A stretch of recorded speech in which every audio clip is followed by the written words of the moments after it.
All right, we're doing this shit again. Shit shooting Sunday. It is the fucking 10th of June, and the world hasn't blown up, but that is just for now. So keep yourself braced here. I'm gonna let a few more people come in while I do some housekeeping. Before I get to anything, though, I'm just gonna say this is on the intelligence industrial complex, and what that means is the sort of profitability of a global spy network, what it can be used for, how it can boost the state and the rest of their revenue generation efforts, how it can maintain their power structures so that they can keep getting resources and funding and shit. Um, and so it should be relatively interesting to discuss. And I think that there's like enough of a wealth of information on this subject that we should have enough to really saturate this 3 hour period with a lot of good stuff. We've got several interesting people here. Housekeeping before we get started, though. There are links in the description to support the show if you decide you want to. Those links include Brave Browser, which supports the show by two methods. By you downloading it and using it for 30 days, they will give me $5 in exchange for your supporting them. They will support me. And they also use the basic attention token system, which is their payment system and their exchange for the ad-free, tracker-free browsing experience they offer to directly support creators without intrusive ads and trackers being the middleman to that support.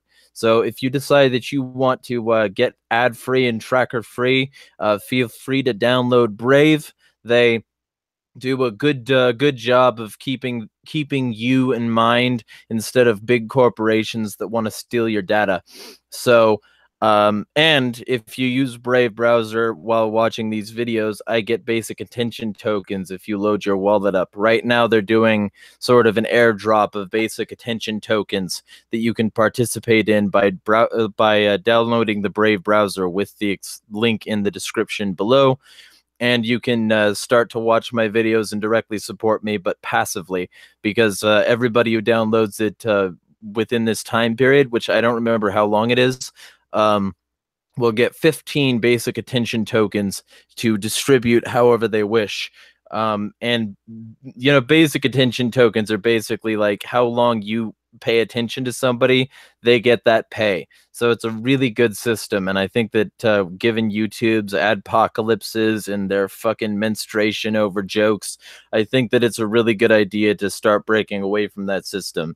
Other Chrome-based browsers can download the crypto tab and make a passive income on Bitcoin using spare CPU power, however much you delegate. It's an extension, and it rests comfortably in your browser. You can decide how much power you want to delegate, and you can invite a bunch of people to join and possibly make a passive income of up to $32,000. So at least according to their fucking ads. Like, I haven't made that obviously yet, otherwise I'd be doing a lot better. And there's also Liberty Mugs, which is sponsoring this Moment of Rage and Real News Wednesday, and probably whatever else I choose to do, which is mugs you can use to piss off your coworkers. So feel free to pick up any one of those things, and you will be supporting the show by doing that, which I definitely need. I'm trying to move to an apartment soon, so anything that you can do to assist me in making sure this show runs smoothly is definitely well appreciated. And without further ado, let's get to the actual meat of the show. I have invited multiple people on. Only some of them have shown up so far, but those people are Finian, Idiots Query, and Lupinate, who have all been on the show before. Why don't y'all introduce yourself in no particular order and tell people where they can find what you do? My name is Idiots Query. I am found on Twitter, Discord, YouTube, and that's about it for now. I'm still growing my shit. I talk any subject, and I also shit talk a lot too. So I'm just the best kind of logical shitlord you can find. All right, that's me. This is Finian. You can find me on Steemit at Finian, of course, and I'm also on Twitter under my business account of Liberty Pro PI, and I have a website, libertyprofessionals.com, for private investigation and residential security work that I do. Hey, I'm Looping It. You can find me on Steemit as an Arctic Wolf, or Discord as Looping It, and Minds as Looping It, and pretty much anywhere else is Looping It practically. All right.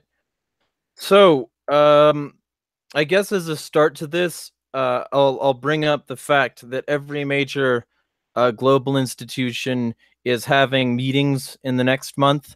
They're discussing how the next year is going to go at Bilderberg, like all these major corporations, non-governmental organizations, and fucking political campaigns, everything. Everybody is over there discussing that.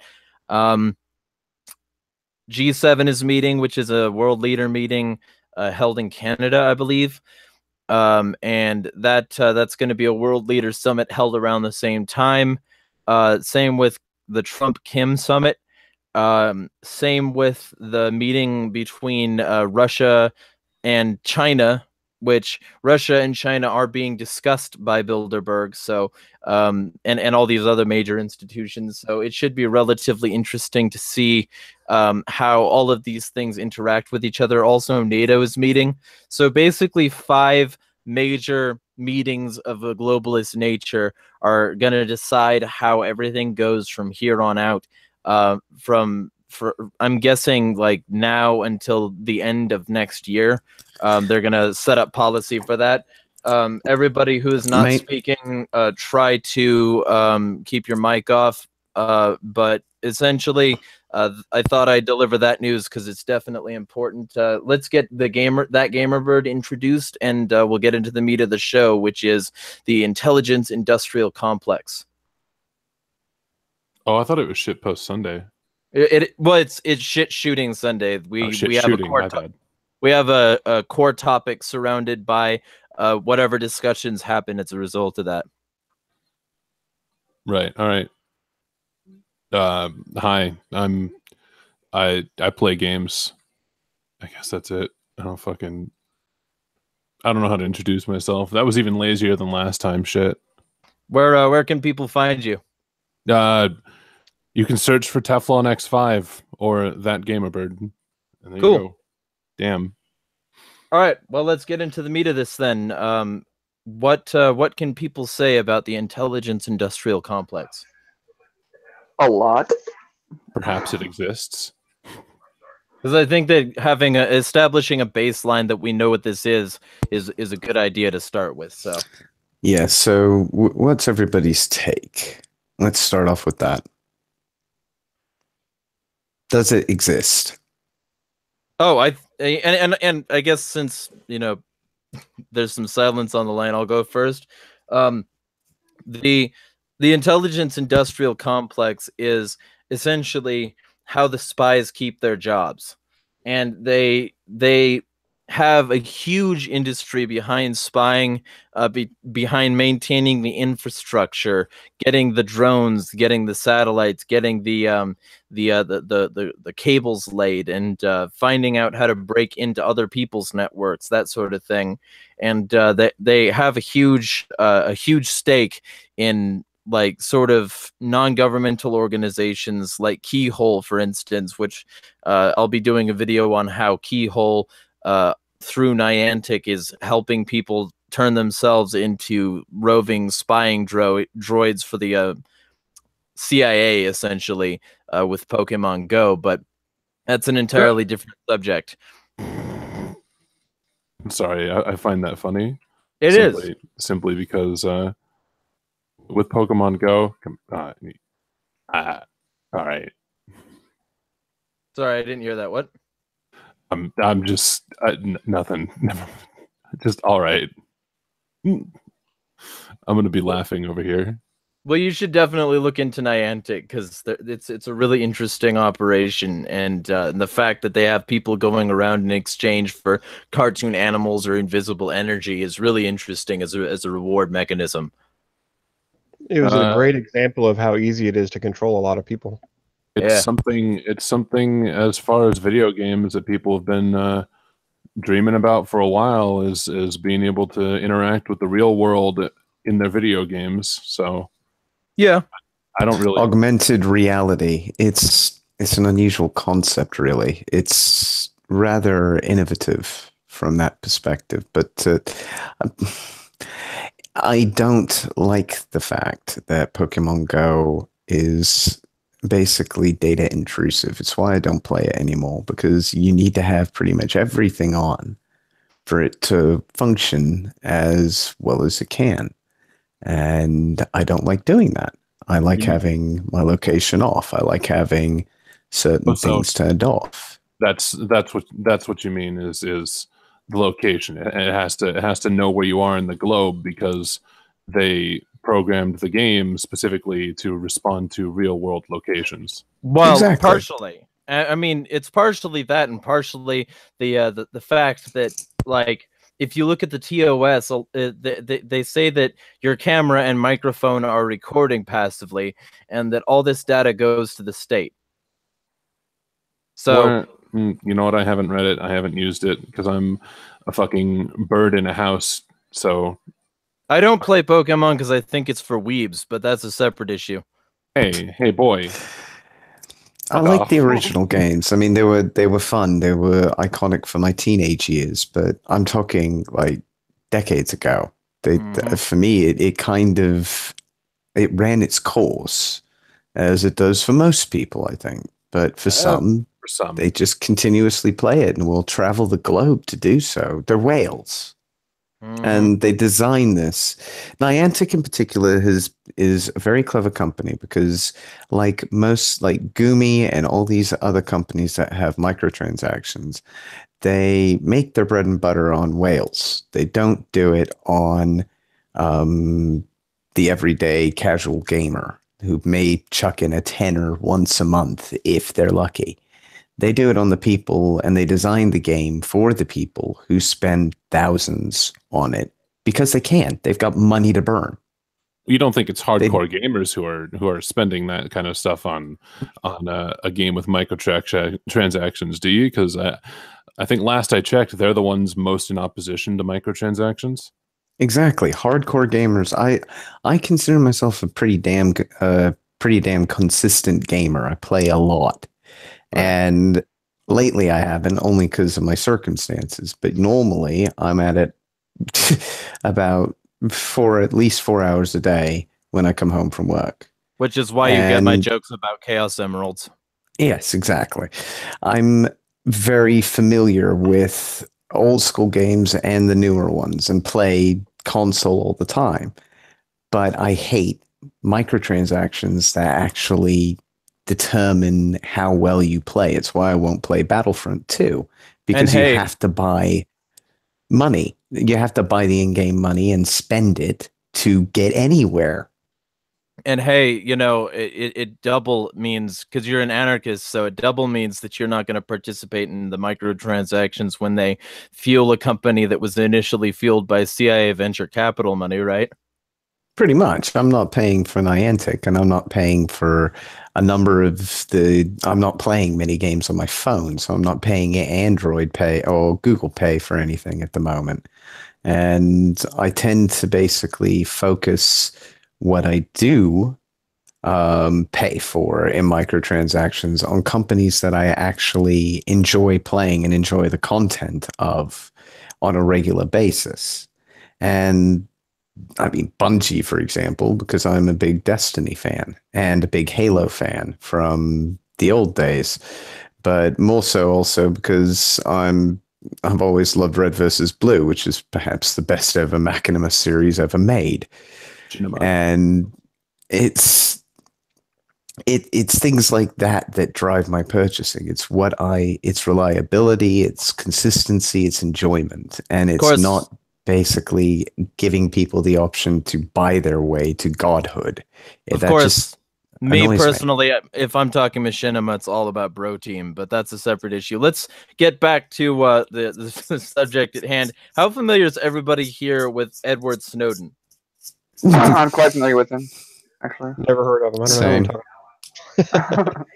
Well, then I think only people in rocks are not familiar with him. Well, then let's talk about his leaks for a moment. What do y'all know about those?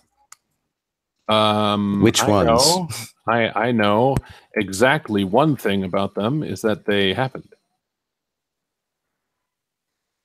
I'm proud of myself.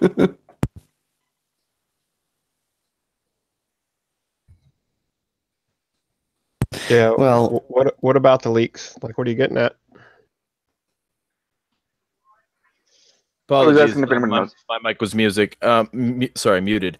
So the reason I bring up the leaks is like everything in those leaks involves some institution that was funded in order to spy on us, and every one of those leaks involves some sort of institution that directly and regularly profits off of spying on everybody. Verizon, AT&T, the CIA, the NSA, all these major institutions. iPhone had a backdoor in it by that was opened by the NSA, I believe it was, and the FBI. And both of these institutions can essentially have access to all of your iPhone files without a warrant. And so all this warrantless spying has to have a purpose, right? So if we're discussing the intelligence industrial complex, not discussing the Snowden leaks, I think would be a mistake. So what's everybody's knowledge on that so far? mine's fairly extensive, but I'll let other people feed in on this one. I have extensive knowledge for the fact that it existed and happened. I pretty much know that. Okay, it pretty much all goes back to when the NSA was formed and all that good shit too. So you gotta look back at 9/11 and all that shit before, or when the Foreign Homeland Security and everything like that was like, oh shit, we gotta get shit on board right now. And so it goes all the way back to the Patriot Act, right? It's pretty much where we got the NSA from and everything like that. We already had a spy network going on, CIA and everything like that, but the CIA can only work outside the borders. They cannot work inside the borders. Legally. Yeah. Yeah, legally, it if still they get does. caught, they're fucked. Yeah. But that's where they're supposed to be. Yeah, working. they never get caught. Yeah. And so we have the NSA, which we brought in, and it was originally part of the Air Force, I think it was. I'm right? National remember Defense correctly. Administration Act, NDAA. Yeah. And so we had the NSA pop up and everything like that, so we could try to, catch some terrorists. The thing about the Patriot Act is it allowed the NSA to do everything like this. It allowed them to, and also you got to understand too that the government is always going to reach out to third parties. Third parties are cheaper, so technically, if they can get a third party to do it to help them, they're gonna do that. And that company is gonna be like, okay, yeah, I'm gonna go with them because they're the government. They can protect me. I'll have a background. They'll always bail me out if needed. And so that's pretty much written into contracts, things like that. It's a whole ball game. And then so you have the government creating an agency. The agency is reaching out so they can catch these terrorists, right? That's the basic idea about it. And then it continues and it grows and grows and grows from there. That's pretty much my knowledge on it. Like I don't know exactly what he leaked, but I pretty much knew that this is that's how they do it. They play dirty. You gotta play dirty. All right, that's where I can intelligence come game in. is dirty. Yeah. So when Snowden leaked his stuff, when was it? About 2012, 2013, somewhere around there? Jeremiah? Yeah, it was like 2012, I think. Right. Right around that time, I was very heavily looking at the state. I hadn't actually become an anarchist at that point. I was still minarchistic, libertarian, thinking that you could use a government to, if only you could use the ring for good, that kind of thing. Anyway, I was researching the NDAA of 2012 because David Seaman was reporting on it at the time as a member of Business Insider. And this was before he then went on to form, I think, Fulcrum, and become an independent journalist. He did an extensive amount of reporting on the NDA of 2012, which basically legalized the incarceration of American citizens on American soil without charge if they were suspected of terrorism. And all sorts of people argued against this law, including people like, Give them the time frame. How long they can hold you? Oh, 72, indefinitely. I was at a memo. It's indefinite. Yeah. It's indefinite. You do not have a time frame. There is no time frame whatsoever. Britain tried that a couple of times, and people just shouted it down, and they had to reduce it to an actual time frame. But nowadays, Yeah, most it's, people kind of ignore that in the States. Yeah, it's So- about 72 is what it originally wanted to be. Yeah. Now, that's where it sort of began. And then all of a sudden, right around the end of 2012, Snowden pops up and dumps everything. So I fucking read it and basically went through it with a fine-tooth comb and tried to see exactly what they could do. And it was fucking terrifying because they could pretty much do everything. They had an inroad in almost every single route. But to begin with, most of it required intercepts of things like modems or routers or switches or hardware somewhere. And you think, well, the private company will protect me from that, surely. And then reports started coming out saying Cisco routers had been infected with CIA malware. Windows has an NSA key and an unknown key that they never had any clue was there. There were loads of security faults that got basically highlighted through all of this. And some of them got patched, most of them didn't, because the government made sure they didn't happen. And where things got really weird was actually this year, because it wasn't just Snowden and the NSA who did this. When Snowden leaked, basically the full architecture was leaked on how the NSA does things. By Greenwald and co. They did dumps of information just like WikiLeaks did. And Anonymous collected loads of it and worked out how it worked.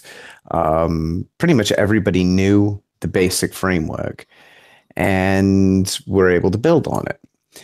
The CIA in particular decided to do so, and its activities and its infrastructure and its infiltration mechanisms were revealed as part of Vault 7.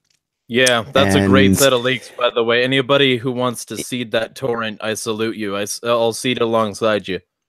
Yeah, honestly, that thing, Vault 7 and Vault 8 are incredible finds because they revealed just how, to be honest, just how painful it's going to be to fix this, because every chipset, every operating system, every major company, every significant app that requires loads of permissions, all of this stuff is in some way infiltrated and in some way abused, which is why Snowden leaked in the first place. He was seeing people misusing the technology to do things like look at dick pics and spy on love interests. They had and spy on love interests and all sorts of stuff. They called it Love Int. Isn't that fucking cute? They had it like an operational handle for it. It's ridiculous, and it just goes to show that when you give a major group like the government unrestricted control of something, just how far they'll take it. Well, they're not supposed to have unrestricted control, so. Well, the problem is that any restrictions that get discussed are basically hand waving in order to placate people into thinking that something will actually change. But then the vote comes along under Congress and everybody votes according to the lobbies. And the lobbies include companies like Facebook and Google, which donate shit tons of money to congressmen in order to keep them on the committees that they're on and rule favorably over the regulations that they want seen. Well, right, and also the industrial complex wants. Right, and a lot of these programs, they'll get revealed in order to like have quote transparency and honesty, so that everybody can seem like a hero in the end. But like they'll get reported a decade later, so that nobody's actually paying attention to it. The thing that Edward Snowden did that they didn't like was, and Assange and Greenwald by extension did that they didn't like was he revealed it soon enough that people would care about something that was actively happening to them. And they couldn't bury it at that point. It was already in the press. There was, torrents and leaks and shit. And all because one nerd decided that he would export a fucking micro SD and a Rubik's Cube. And so it really shows that there are some people in government that have the capacity to try and take elements of it down. But realistically speaking, it's still like a real big show because they can just repackage any program they want and create a new agency. That, like, NSA was called no such agency for, well, no, that was the CIA. There was like jokes about no such agency, right? And so like but they're still the CIA because no such agency. Right. That's and then what it was England, always known and as. everything like that too, by the way. Right. Yeah, and that's part of it. And I have huge part of have familial connections on that one. And the OSS turned into MI5 and then up and so forth. They keep on changing their shit. And on that level, there's like the Five Eyes of global intelligence, which is like Australia, the USA, Canada, New Zealand, Great Britain, and there's one more. I think Germany, South Africa. I think no, Germany. No, they're all English-speaking countries. I know that much. I think it's South Africa, America. The USA. My apologies to anybody from Latin America. The UK, Australia, and New Zealand. Yeah. Those are the ones that I'm aware of as being part of Echelon, which was reported about back in like the 80s. That's the thing. There are reports of that one existing for decades. Right. But it wasn't called Five Eyes until recently because they decided to repackage it. Oh, yeah, of course. And that's the point I was making. Like, they can just repackage whatever they want and get like people's eyes away from it as long as they're not looking at the thing that they always looked at before. And then they can shred documents, they can burn facilities, they can assassinate people that used to be involved in certain projects. They can do whatever they want because they just keep repackaging it. Before we go any further though, let Nina introduce herself and say where people can find her and give her perspective on everything that's being said right now.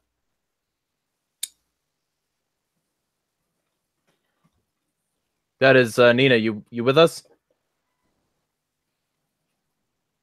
All right, well, in case she's having difficulty hearing for some reason, we'll move on. Just when you can activate your microphone, let us know. She's talking right now.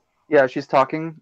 She's trying to talk, but her she's in the chat at the moment, mate. Not on the mic. Yeah, but in the Hangout, her mic shows muted. Yeah, her mic is muted right now. Oh, fair point. Yeah, if she gets it back, let me know. Yeah. Just so you guys know, Five Eyes, all that's really referring to as a former Army intel analyst is that's like, think of it like a compartment in intel agencies. And basically all that means is certain types of data get shared within that group and only that group gets to see it. So, right, it's just another bureau. Well, it's compartmentalized intelligence works because they separate stuff by your need to know. Yep. Here's another thing. Can I branch off of that, Finian? Go ahead. There's another thing. I'm part of that too.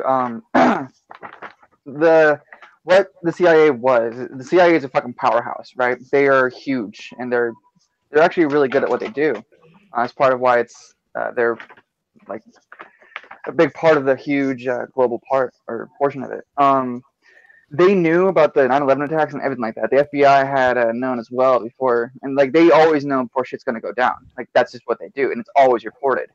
And part of the issue was that they weren't talking to each other, and so they made it to where they will all talk to each other, but they're only gonna show like you have the levels of secrecy you can access, right? Like top secret and all that good stuff, and there's above top secret and all that good shit, and so. You have all of that connection, and they need to talk to each other in order for things to get prevented, or if they want something to happen, they will let it happen. And that's the biggest thing too, because they usually know about what's all happening anyway before it happens, and then they slowly allow it to surface, or they take care of it and don't allow it to surface. Yeah, it gets pretty complicated. Like most people, like the main thing that I'll see is, well, if this was really true, how could they keep it secret? And people that say that kind of stuff just haven't worked inside the industry. They don't understand how it works and how easy it is. Or So they they Exactly. just want the public information. Oh Well, yeah, no, there's- it's manipulation. A lot of manipulation. A lot of they because they have the power to see everyone, they can definitely be unseen, and that's kind of how Yeah, it works. You know, if you have the power to see everything, you can do. They're almost trying to be omnipresent, and at the current time with technology, they pretty much are, especially with what we talked about earlier. yeah, but even on a basic level, like a compartment is just something that you're read on to that allows you access to that information. Some compartments are classified themselves. So like unless you're read on to that compartment, you won't even know it exists. And those few people that are read into that compartment, if they break the rules and expose data from that compartment or even the name of it, they will go to prison for at least 10 Oh years, yeah, if not the rest of their life. So the most likely the system rest of their works life. very well. Yeah, Oh I yeah. mean, there's lots of different levels to it, but a lot of people, I think, they just don't understand how easy it is to compartmentalize stuff and have huge operations. For example, theoretically, let's say something like 9/11, and yeah, it's very feasible to pull something off like that, and you can have multiple agencies involved and 1,000 people or more, and you are not going to find out anything at all about it. Not How until maybe dare you? 50 years America would later. never do anything like that. Yeah, like the JFK thing where, everybody was hoping that Trump was going to reveal all this stuff, and it's still heavily redacted, and he won't do it even, 50 or 60 years later. It's appalling. Well, and even if they fucking release that information, it wouldn't change anything because people are too far away from that incident to care, and all the people who would have been responsible are probably dead. That's the thing. Like they can release this shit later, but they don't release it like close enough that anything can actually change. Yeah, but it would at least prove a lot of us correct in our statement over all these years that it was not the way we were told it was, just like 9/11 wasn't, and give us some kind of, credence to what we're trying to say. And even then, like you said, the majority of the people just won't care. Like you could shove the truth right in their face and they wouldn't give a damn. Yeah, and here's also another portion of that, like another reason why. You can even like with every news story with like anything you're told, even if you're told like this plus this equals this many, like 2 plus 2 does equal 4. Always be skeptical of that, Again, but also like when it comes down to like the intelligence community, always be skeptical. Trust no one or anything, and government is ran in part by secrecy. That's what keeps it going. You have to have something. Every tactic, okay, it's a part of defense too. Okay, intelligence is part of defense. That's how we get away with having it and owning it because you need it.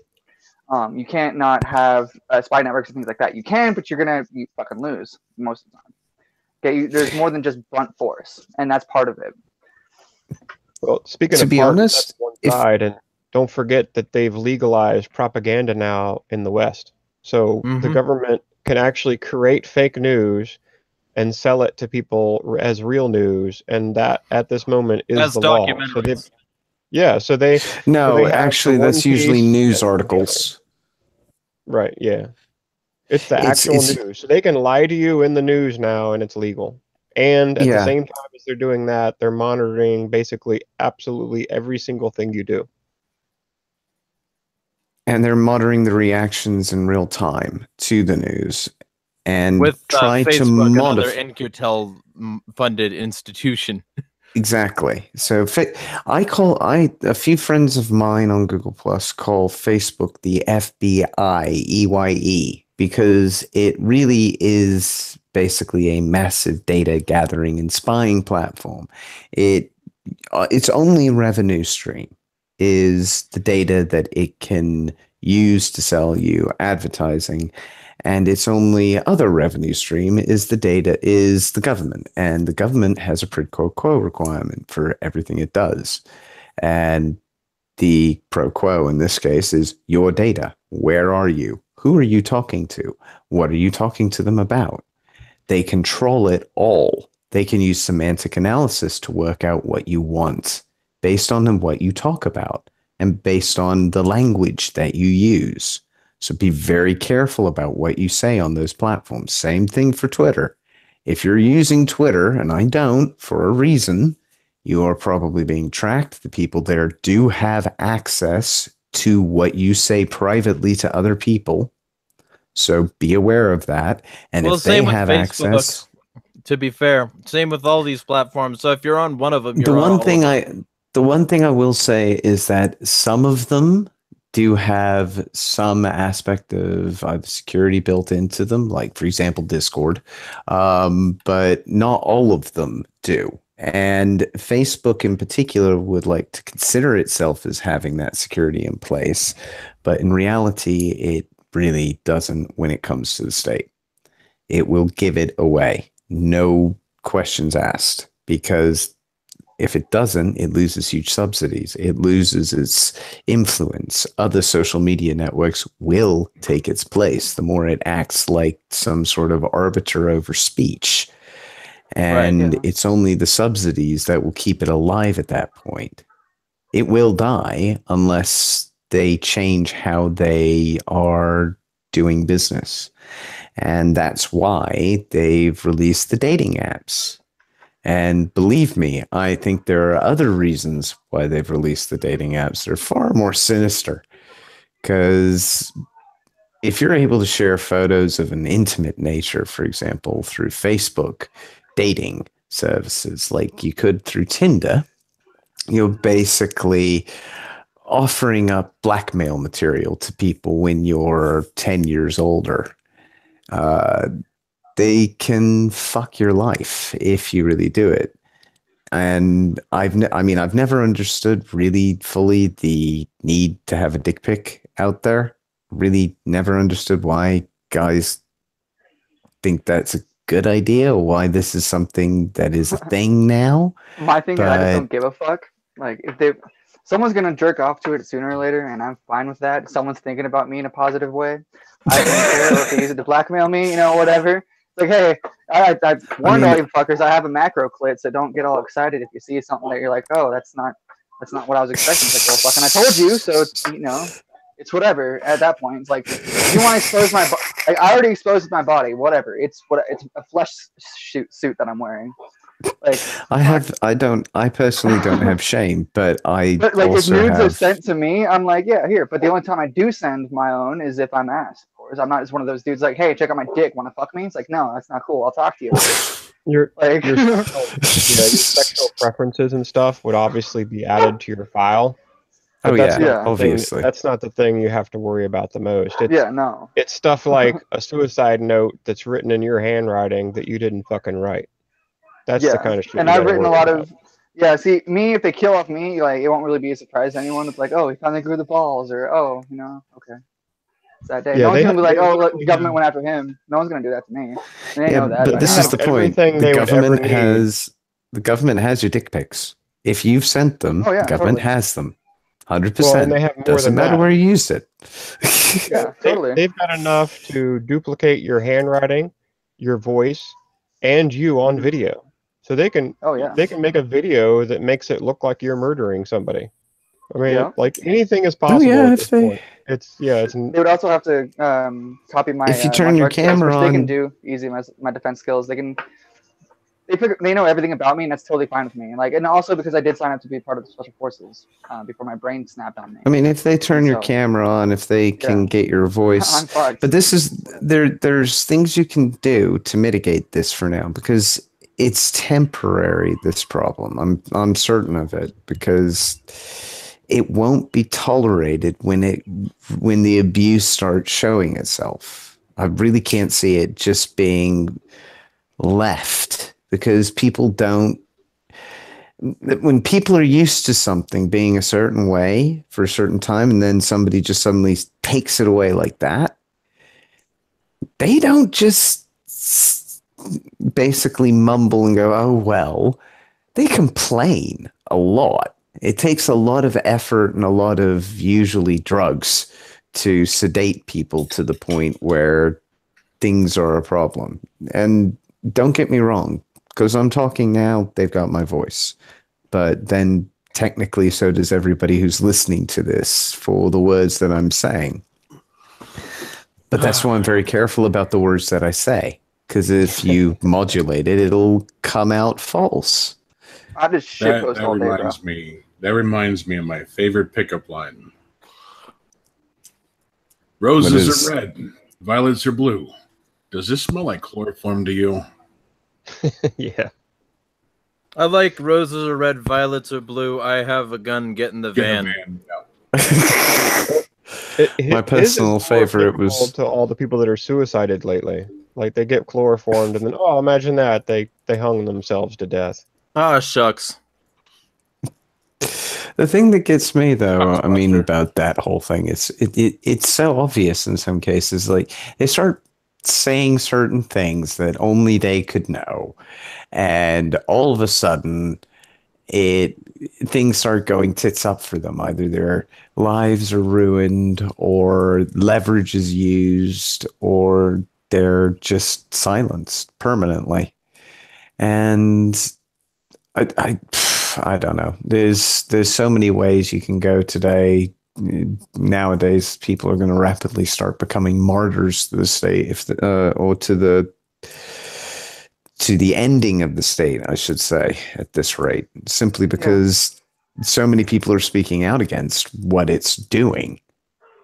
I mean, I read today there's a class action lawsuit against CPS for basically putting children in harm's way. There's former Navy SEALs investigating sites in Tucson over horrific crimes. There are local sheriffs starting to speak out against things like Pedogate in Florida. There are people speaking out all over the world when it comes to things like censoring speech. And they're gaining traction. They all are. And they will continue to, the harder people push against it. Because it's almost a priori truth now. It's basically that which is self-evident is that the marketplace of ideas works. And if you censor it, you cause problems. And people will move away from things like Facebook. And if people move away from Facebook, then they have less of a spy network coverage. But part of the problem is, as well, as I said before, Vault 7 and Vault 8, it revealed a huge number of faults in the CIA's system. Now, I have no idea what the NSA system is, because if I was the NSA and I knew Snowden had leaked all this stuff, within about 3 months, I would have changed my entire architecture to something much more robust. Well, simply and because repackaged it so that people couldn't. Well, they follow changed it before the people name. even. Yeah, they started to change it before the people even knew. Once it left, they started changing everything. Yeah, And why do once they have to change it though if there's no way for anybody to stop them? I mean, no because one's there gonna are stop them. that's the problem. There are ways of stopping them. As soon as that came out, No defense is infallible. No defense is infallible. End of story. there is no such. Sorry about that. In the event that someone finds out the tactics that you're using, and this is warfare in general, you have to change up your tactics in order to get the upper hand. Because now the enemy knows your tactics, you're going to change them up to either throw them off, to gain the upper hand, or just outright obliterate them. Because now they're operating under false information after you changed it up. Yeah, but as long as people keep using things like smartphones and stuff, and I mean, who reads the terms of service when they agree to an app or an app or a software application that they install on their computer? Nobody does. Same. They're not going to be able to stop it basically, because as long as, and I tell clients this, like if you're on the internet or you're connected to a system that is, you need to assume that it's wide open in public, like everybody can see it, because pretty much that's the way it is. From my view, there is no such thing as perfect security. Somebody I used to work with told me this. It's basically a sec joke. Guy walks up to a security chief at a company and basically says, "I need to go to Russia." and I want to make sure that my laptop is 100% hack proof. I don't want if somehow this gets stolen off me, we're all fucked. So you need to make sure this is 100% secure. And the security chief said, okay, well, what we're going to do is we're going to lock all of these systems down. We're going to make sure you can't write or read without a 256-bit encryption code and yada, yada, yada. Then we're going to put it in this suitcase and we're going to lock it up and we're going to we're going to basically put it in this box. And then we're going to seal that box hermetically. And then we're going to pour concrete over that box. Then we're going to put that onto a rocket and shoot it at the sun. When it hits this heliosphere, then your data's safe. You cannot keep data, and not before then. And if it hits the network, you are fucked. As soon as it hits the internet, as soon as anybody gets an open channel to it or finds a way to break in, you are screwed. That data is available, and it will always be available. Someone will back it up. There are so many autists out there on 4chan. They do this for fun. They just back shit up that they see so that they can then throw it out on archive and prove that X company said something that was wrong and then had to correct it later on. Or just said something in general that they could, that they then went back on. Yeah, no, here's the exactly. thing. I hate people who are like petty like that, and like that also just proves one thing: one, that they're just trying to attack you for. At the end of the day, they're illogical and they're gonna fail against me anyway. I know I said some stupid shit. You can throw anything I've said at me. That's fine. I'll either say, yeah, that was pretty stupid. I'll agree with you, or I'll be like, hey, you know what? I stand by that shit. I forgot all about that, but here's why. Or I'll give you a viewpoint. There's no fucking stopping anyone from saying anything they want to say. And like trying to blackmail people, like, oh, they said this and then they're doing this. Like, yes. Let's see what they have to say though. Like you can't always just go off of a claimed hypocrisy either. You have to see what's really there. I don't think it's happening in this country, by this country, I mean the United States yet, but people aren't actually being disappeared here. But one of the ways that the government is able to do that is they have all your data. So basically, they already know who all the troublemakers are in advance because they have plenty of data sets to track those people down. And then they just wait to act on it. And it's not technically happening where I live. Maybe it is, it's just on such a small scale that no one's raised an alarm because not enough people have disappeared that enough people would recognize it. But there are places on this planet right now, like Nicaragua, where people are being disappeared, and a lot of them are. And there's like actually nothing those people can do to stop it. Except riot, which is what they're doing. Yeah, and then they get shot with rifles when all they have are rocks. I just and then more of them riot. Funny that. I enjoy the use of disappear as a verb because it just sounds so silly. Yeah. Well, and they can do it really efficiently too. It's great. They can do it so efficiently. They can take me out in like 2 seconds if you cakewalk. Now, for who here uses like the Google Assistant or Alexa or Siri? What, you mean fucking Cortana? Or that one? Yes, I forgot about Cortana. I've made a couple.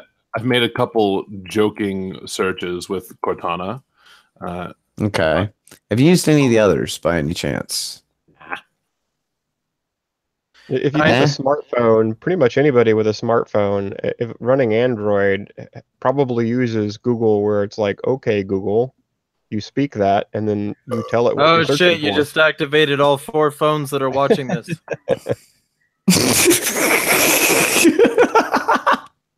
Okay, Google, search up Rickroll.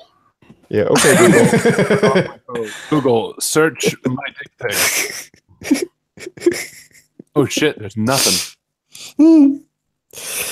Oh god. Hey, I just had a thought. You guys said Discord was safe. It's not. Yeah, right. You said it was. You're funny. Yeah, Discord's working with outside agencies, not necessarily government ones, but if they're working with private agencies, you know they're working with government ones, and they're just handing over the data.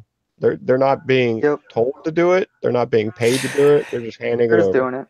It's in their best interest too, anyway. It's in Except for the everybody's camera, best strategic example. interest to basically bow and cower to the people with the whips. That's the problem. No, they're not bowing and cowering. They're just doing it. Like, some private companies are strong enough to hold back the government from overtaking them, especially ones that are outside of different But only countries. for so. This is the problem. Only for so long. Eventually, they will cave. No matter how much they are in the right. The problem is the government has basically an infinite amount of expenditure, can rule it in its own favor with impunity. And if you don't like it, the only way you can change it is to wait a few years and then hope everybody remembers that these guys fucked you over before. And even then, it won't change anything because you've got the fucking civil service in the way. And they aren't people you can change. So, the whole system is a twisted set of incentives where X company builds Y product for the government, and then the government spends more money making sure that they get more products from that company and more data. Yeah. Right. Yeah. Well, And also the company profits off of the government as well. It's in their best interest to stay afloat, so they're going to give away shit just cause, keep good PR. Any business, like, it's not going to be necessarily like they want to crumble behind it. They just want to get good PR because they'll deal with anybody. That's what a private company does. They allow the borders to be open.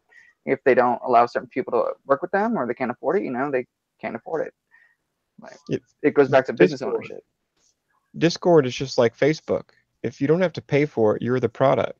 So Discord came out, and like for all of us gamers, you've got Mumble, you've got TeamSpeak, and all this stuff, and then Discord came out. And I was like, holy crap, this is really great, and everybody switched to it. I mean, I'm in probably 20 different Discord servers, and nobody's thinking like, wait a second, why is this free? Like, no one puts two and two together that, well, no shit, it's free because they're taking all your data and handing it over to make a profit. I don't know exactly how they're making. Yeah, they're making money on the back end. Oh, does that mean we should flood Discord with lolly porn? Yeah, I mean, if you want, sure, but I mean, there's a possibility that you've got an agent whacking off to it. So I mean, you're fueling the government. I wouldn't do that. From my point of view, the best solution is to ignore it. If I'm voluntarily flooding Discord with lolly porn, then I'm enjoying myself, and if he's enjoying himself, so be it. You just had sex with an agent, sir. It has to be said that Google Hangouts is free. I'm just not sure that I want to help a government agent enjoy themselves. That's my bias. Well, everyone's got a FAP someday. Everyone's got a nut at least once. Yeah, but they should use Google and find their sites like the rest of us. Damn it. Well, this is what Pornhub. This is what Pornhub is for. I'm a helpful person, so there you go. I mean, the thing is that if you let the fact that the government's doing this modulate what you do online, they win. Yeah, that's the point. That's why I don't give a fuck. That's why I say whatever. You, sir, are all afraid and shit, pussy. God, come on, man. We'll see, or you could just use the services that are verifiably monitored by the state for things that you wouldn't mind them seeing, and then use some private service like Wicker or Telegram for it for the non-private public stuff. Right, as soon as you share it, you should consider it public. Yeah, that I recognize the God's honest truth. I recognize Telegram, that, but the reason Wicker is called Wicker is because it's designed for self-destructing messages, so it's safer than most. No, I get that. I do understand that, and that's useful. That's an added layer of security. But if you can intercept in transit, it doesn't work. Well, I mean, it's also encrypted, so I mean, it's very unlikely that somebody would see it. What were you going to say, Optimus? Honestly, I think we should have a bit of fun with it. Like, I'm looking in the other chat, and it's Nina's talking about audiobooks. We should all record different videos just saying random words and then have them try to figure it out. People used to do that with email signatures. They'd put things like bomb and text and stuff like that in their email signature just to fuck with the analyst. I remember there was a campaign a while back during the Snowden leaks. They released the DHS buzzword list, and there was an app that you could use to send out a DHS buzzword thing, and it was designed to flood the network with a bunch of bunk data on who was using what buzzwords. And I really liked that. I sent out a few of those. Oh, Yeah, and the way the can you give an algorithms example of work a buzzword? Bridge, Bomb? bridge, bomb, fuse, clock, briefcase, suit. Akbar. In a world where a man takes a briefcase onto a bridge, no one knows that there was a bomb inside. Yeah, there you go. Added yourself to another watch list. Get Congratulations. to the chopper. See, Yeah, but get to the chopper. see, and So- here's a plug. You can Wait, buy wait, my wait. proud to be on a watch list shirt since you've been in a chat with me, because Oh. it's pretty guaranteed now. Now They I have a can watch question. me all they want because Are- in a world where no one gives a shit. Are you saying that if I put bridge in the metadata of my my YouTube videos from now on, I'll get a free view every time? I mean, you'll get a free Potentially, meta view, yeah. but It'll I be a don't guarantee bot, that. but hey. I don't guarantee that view would come from like a source that would be considered an organic user, though. You'll get They might swatted, just send homie. it to the state. Well, it's still a number. That's all I care about, man. Okay. Well, hey, I'll pull up the DHS buzzword list and I'll just read them all. That should be good Ooh, entertainment. here. send me that list and I will compile a story in the movie announcer voice and then Dude, that'd be just great. incorporate all of them into it. Sounds good. And That's a pretty long list. Like the watch lists and the no-fly lists these days are pretty long. I'm pretty long-winded, so it all evens out. hey, on that level, sign me up if there are any vocal roles, because I can do several different voices in several different accents. So we might just be able to do a script of some sort. We'll do a collab. Yeah, definitely. As a matter of fact, I'm about to do Morgan Freeman's voice. Hold on. Got to get ready for it. Oh dear, this should be fun. Voice you got to get ready for. Do you know how much Me, me, voice me, me. preparation takes? Like, you can't do something just as, awkward as Cleveland, like, oh, that's nasty, Peter. Shit like that. You can't just do it right off the bat when it comes to voices as unique as Morgan Freeman. Mm, Oh. Okay, so definitely. so domestic Mimicry is actually quite an art. So, domestic security list. Here we go. Assassination, attack, domestic security, drill, exercise, cops, law enforcement, authorities, disaster assistance, disaster management, DNDO, national preparedness, mitigation, prevention, response, recovery, dirty bomb, domestic nuclear detection, emergency management, emergency response, first responder, can- homeland security. Can I Maritime stop you domain there just for a second? Just for a second. 'cause- Congratulations. You've just been placed on the world's most wanted list. Well, and see, Yeah. I told you I was gonna read it, so I know, I'm but cool with it. do bear Bring in it mind on. my situation. All right. What are some of the most silly and mundane ones on the list? Like everyday household items or shit that you would say in a normal conversation. Backpack. Knife. screening. Toxic. You Leak. hold a Blade. screen in your backpack? Oh, No, that's toxic. Gas. So if you did you get the gas, honey? That'd be a buzzword. Infection. If you had a throat infection, if you Yeah. burned your hand and said burn, you could be watched because of that. Hey Nina, are you able to speak yet? I think so. I was There you kicked out go. and then I got back. Yay! Hi All right. guys, how are you? So Look, who are you and it's- where can people find you? Hi, I'm Nina. I'm Estadocida on Twitter. Nina Maria Bastia II. And hello, everyone. Hi, FBI agent. You're listening to this too. Hi. Yeah, keep talking. I'm on the chat. So on that level, what do you think of what's been said so far?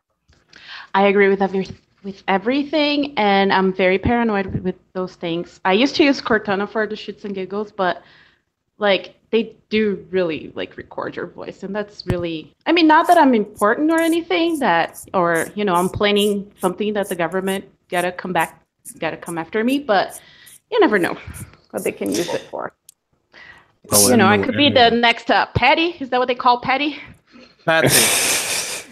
And the word anyone can be the next Patty. So See, for me, oh God, does anybody watch Doctor Who? Yes. Okay. Yeah. You know the David Tennant episode where they're on the planet Midnight and his voice literally gets stolen from him? No. Does anybody remember this one? No. Okay. Well, basically, he encounters an alien. The alien, he tries to get the alien to speak and it mimics him, and then gets faster and faster until it eventually overtakes him, and then all sorts of weird, it basically then winds up he eventually breaks free of it. Yes, it's slowly stealing his voice. At first people thought it was copying him, but then it was just stealing his voice. Yes, that's the one. That freaking terrifies me. Audio is like one of the most pure things for me on earth. It's one of the things that I can tell the best.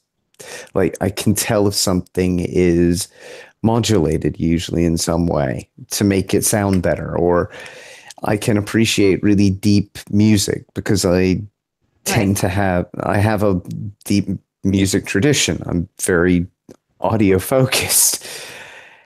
And the thought of somebody being able to steal my voice, it's a horrific violation for me.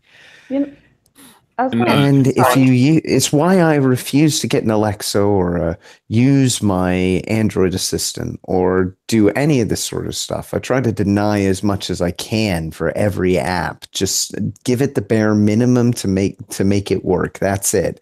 And if I use it, turn on what it needs, turn off what it doesn't. In contrast, about those, I'm sorry. It's fine. I'm talkative. No, I was gonna say about those things. I think for me it's weird because of my accent. A lot of the things I speak into, they don't really understand right away. So I think I have an advantage, I guess, over y'all, because y'all native speakers. So I don't know. What do you think? No, Portuguese does help you. Well, hold on. That's also a different thing. Like speech to text is the difference between them recording it and sending it. They have the raw footage of your voice, is what they have. So it doesn't matter. Like someone can hear that and they can get that mimicked. They have the raw footage of it. Okay. They also, or the raw recording, I should say. And then, so the speech to text is just the computer trying to figure out what the fuck you're saying, not someone. Well, but you can protect yourself from it. Well, the computers can take what we've just talked about in this hangout, the small amount of words, and put that into a program and recreate your voice in a full conversation way beyond what we've already said in this conversation. Yeah. It doesn't need that much to recreate a majority, at least enough that people could be convinced, like on the news. To some extent, I'd agree with you, Finian, but there's one thing I do disagree with. I don't think they could do a very accurate one, simply because of the latency of this call. On my side at least, there is a bit of latency. So at certain times, it slows down and speeds up and slows down and speeds up. That's enough to cause distortions that people go, whoa, that was weird. Why did he say it that way? Why did he elongate that word? It doesn't make sense. And if it keeps happening, then they would have a harder time modulating the voice. Technologically, it can be done, but you need good conditions. That's the problem. There are weaknesses to these software solutions, and they're only as good as the equipment that is in use, basically. And if you've got shit signal, they're going to have a shit copy. Cue and the Nintendo Power Glove connection.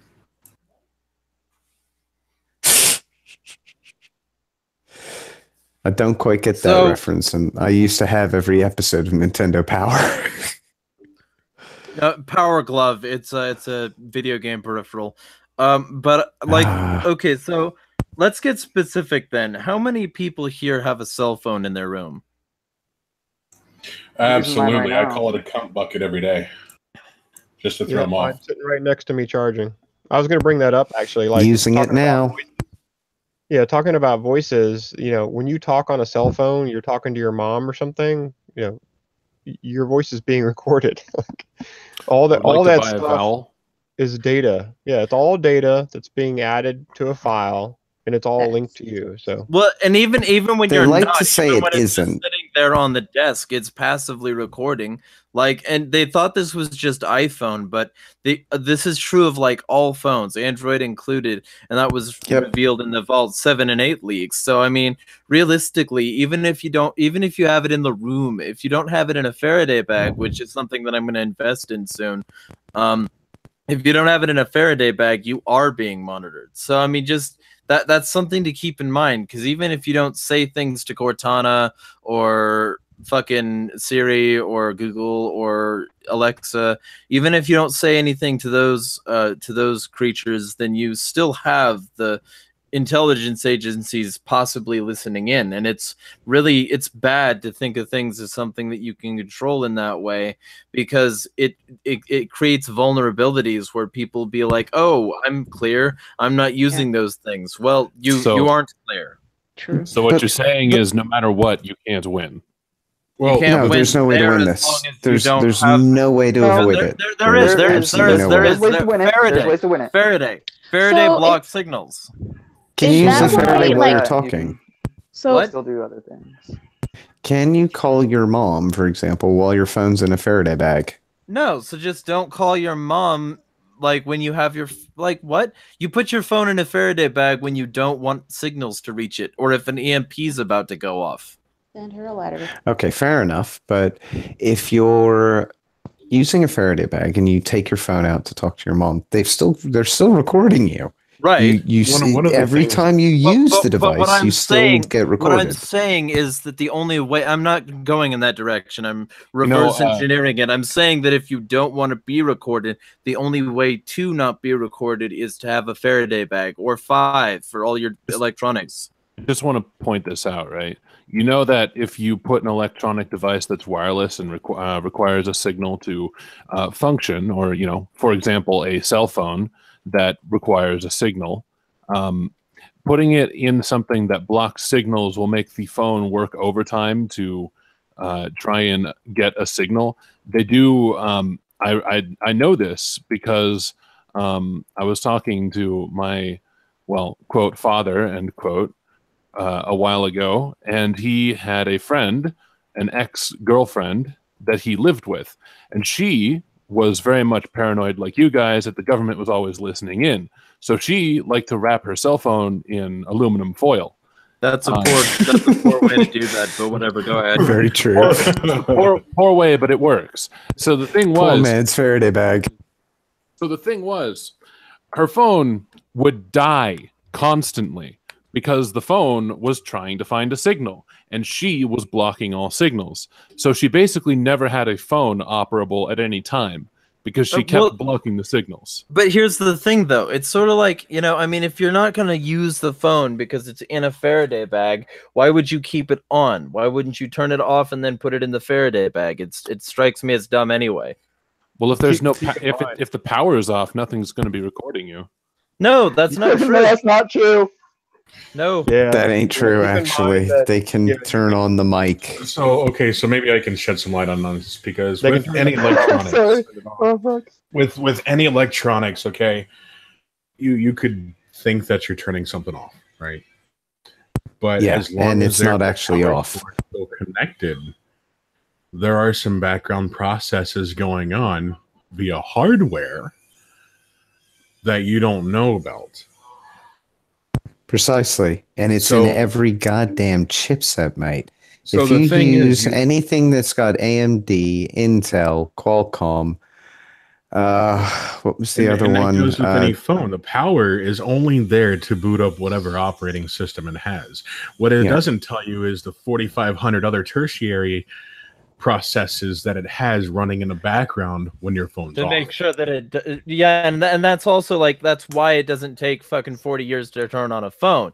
It takes very short period of time because most of the processes are already going. That's why your phone doesn't lose time. That's why it doesn't need to resync with the environment. It's always on. This is why I use a phone with a branched OS. To be honest, it's not actually Android. Why do you think you could turn a phone off right after you've charged it? Full power, right? 4 hours later, you turn it back on. It's at 75 or even 50%. Mm-hmm.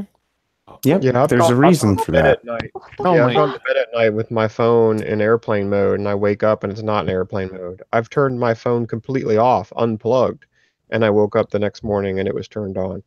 So yeah, my advice to clients is if you have a smartphone or a cell phone, get rid of leave it in the car. Well, yeah, don't use it, but don't bring it in your house. So like leave it in your car, basically. And let me ask you something specific because you're into residential security and you also were an analyst. So let me get your specific advice to people who are trying to avoid spies. Don't just like Lubinate said, don't use a cell phone. If you don't want to have your voice recorded and you don't want your data being monitored, then you need to get rid of all devices that allow that to happen. And what we're if I surrounded go by with them the these microphone? days. You know, my toaster fires up pretty quickly. You think they're monitoring me through that too? You know, is it a smart toaster? Yeah, You know, they joke about smart appliances. That's actually happening, like your television. There's that joke, another sect joke, so actually. Yeah, I was making a joke because. Well, I mean, it's not a joke if it's one of those smart toasters that can hook into like the house. And who even needs one of those? What the fuck? I don't know, but one of the things that I've noticed is that I'll be at work and I'll be talking to a coworker about, like, hey, let's go out for Chinese food or something, right? Or, like a specific, type of dish that I want from this specific type of place. Not 5 minutes later, I get on Facebook. Guess what's on the ads? Well, I mean, that could just be complete coincidence. You do like this isn't when it happens 58 times in a row. That's a huge coincidence. And additionally, not coincidence because this has been proven. But go ahead, Bird. No, I mean because people have tried to reproduce that same thing, but it comes like a lot of it comes from your search history or the things that you talk about on social media, the patterns and whatnot. Like not actually stuff that you say, because Facebook or advertise, they don't have access to that kind of information immediately and that quickly. That's let me clear things up then, okay? Because on my Facebook, I don't post anything except for the link to my YouTube channel when I'm streaming video games. Right. Okay. And same thing with Twitter. So if, I'm not posting anything about a Chinese place that I wanted to go to or a specific dish, you explain to me how it's showing up specifically in my Facebook feed as an ad. Hey, I'm not the scientist. I don't do the research and whatnot. Well, and I posted an article on this because I auto-post from several sites, but this article went into some detail on a guy who actually researched this. I forget what it was, so I'm trying to pull it up, but keep talking. I was just saying, man, I'm just a bird who's parroting some information that he got from somebody else who did the thing. Well, I thought that this had, maybe Jeremiah is looking for this now, but I thought this had been proven that they've proven. Yeah, they've proven that basically your mics on like your cell phone and your computers are listening to you. So if you talk about Chinese food with your coworkers, it pulls that data in, and then that's the next ad that you get shown. I mean, that's not a conspiracy theory. That's stuff as far as that is a conspiracy theory. That's honestly, Finian, and this isn't an attack on you, but that's specifically one of my problems with the way people talk, because it being a conspiracy theory doesn't make it false, and it is a conspiracy theory. It's also a true theory, like gravity. Okay, I also have, Yeah, but I have an experiment. Okay, I have an experiment. It may be tricky. Here's an idea, right? Talk with your coworkers about child porn and see if you get advertisements for child porn. That's a really, really bad example Yeah, because we these might have to try a ads, different one. because these I'm, ads. I'm, No. I Here, know. hold on, hold on. I know. I mean, The I'm ads have to be based on things that have AdWords, and those aren't allowed.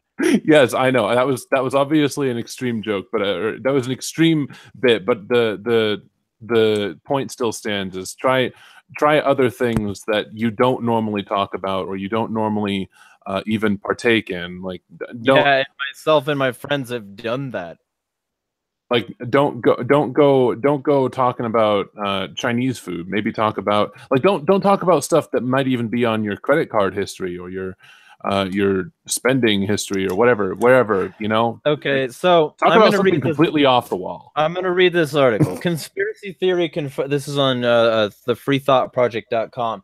Conspiracy theory confirmed. Researcher shows how phone shows ads based on conversations it hears. While social media companies have spent years denying that their apps are recording your private conversations, the truth is finally coming out. This is by John Vibes, who I've had the pleasure of speaking with on my show before. Shout out to you if you're watching this on DTube, John. I hope to have you on again someday.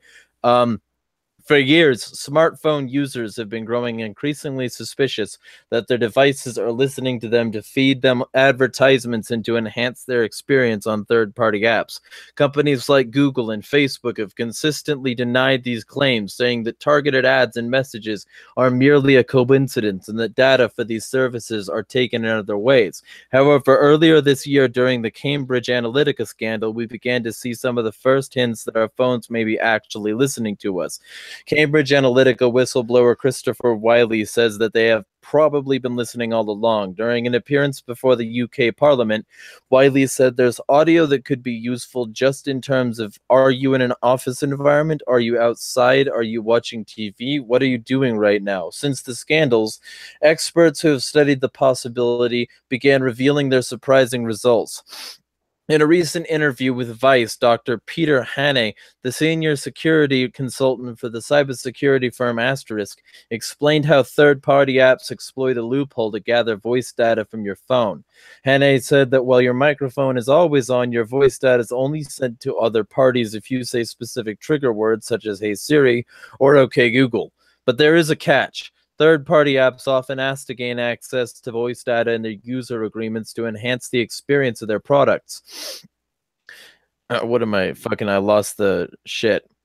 From time to time, snippets of audio do go back to other apps like Facebook servers, but there's no official understanding what the triggers for that are. Whether it's timing or location-based usage of certain functions, apps are certainly pulling those microphone permissions and using those periodically. All the internals of the applications send this data in encrypted form, so it's very difficult to define the exact trigger, Hannay said.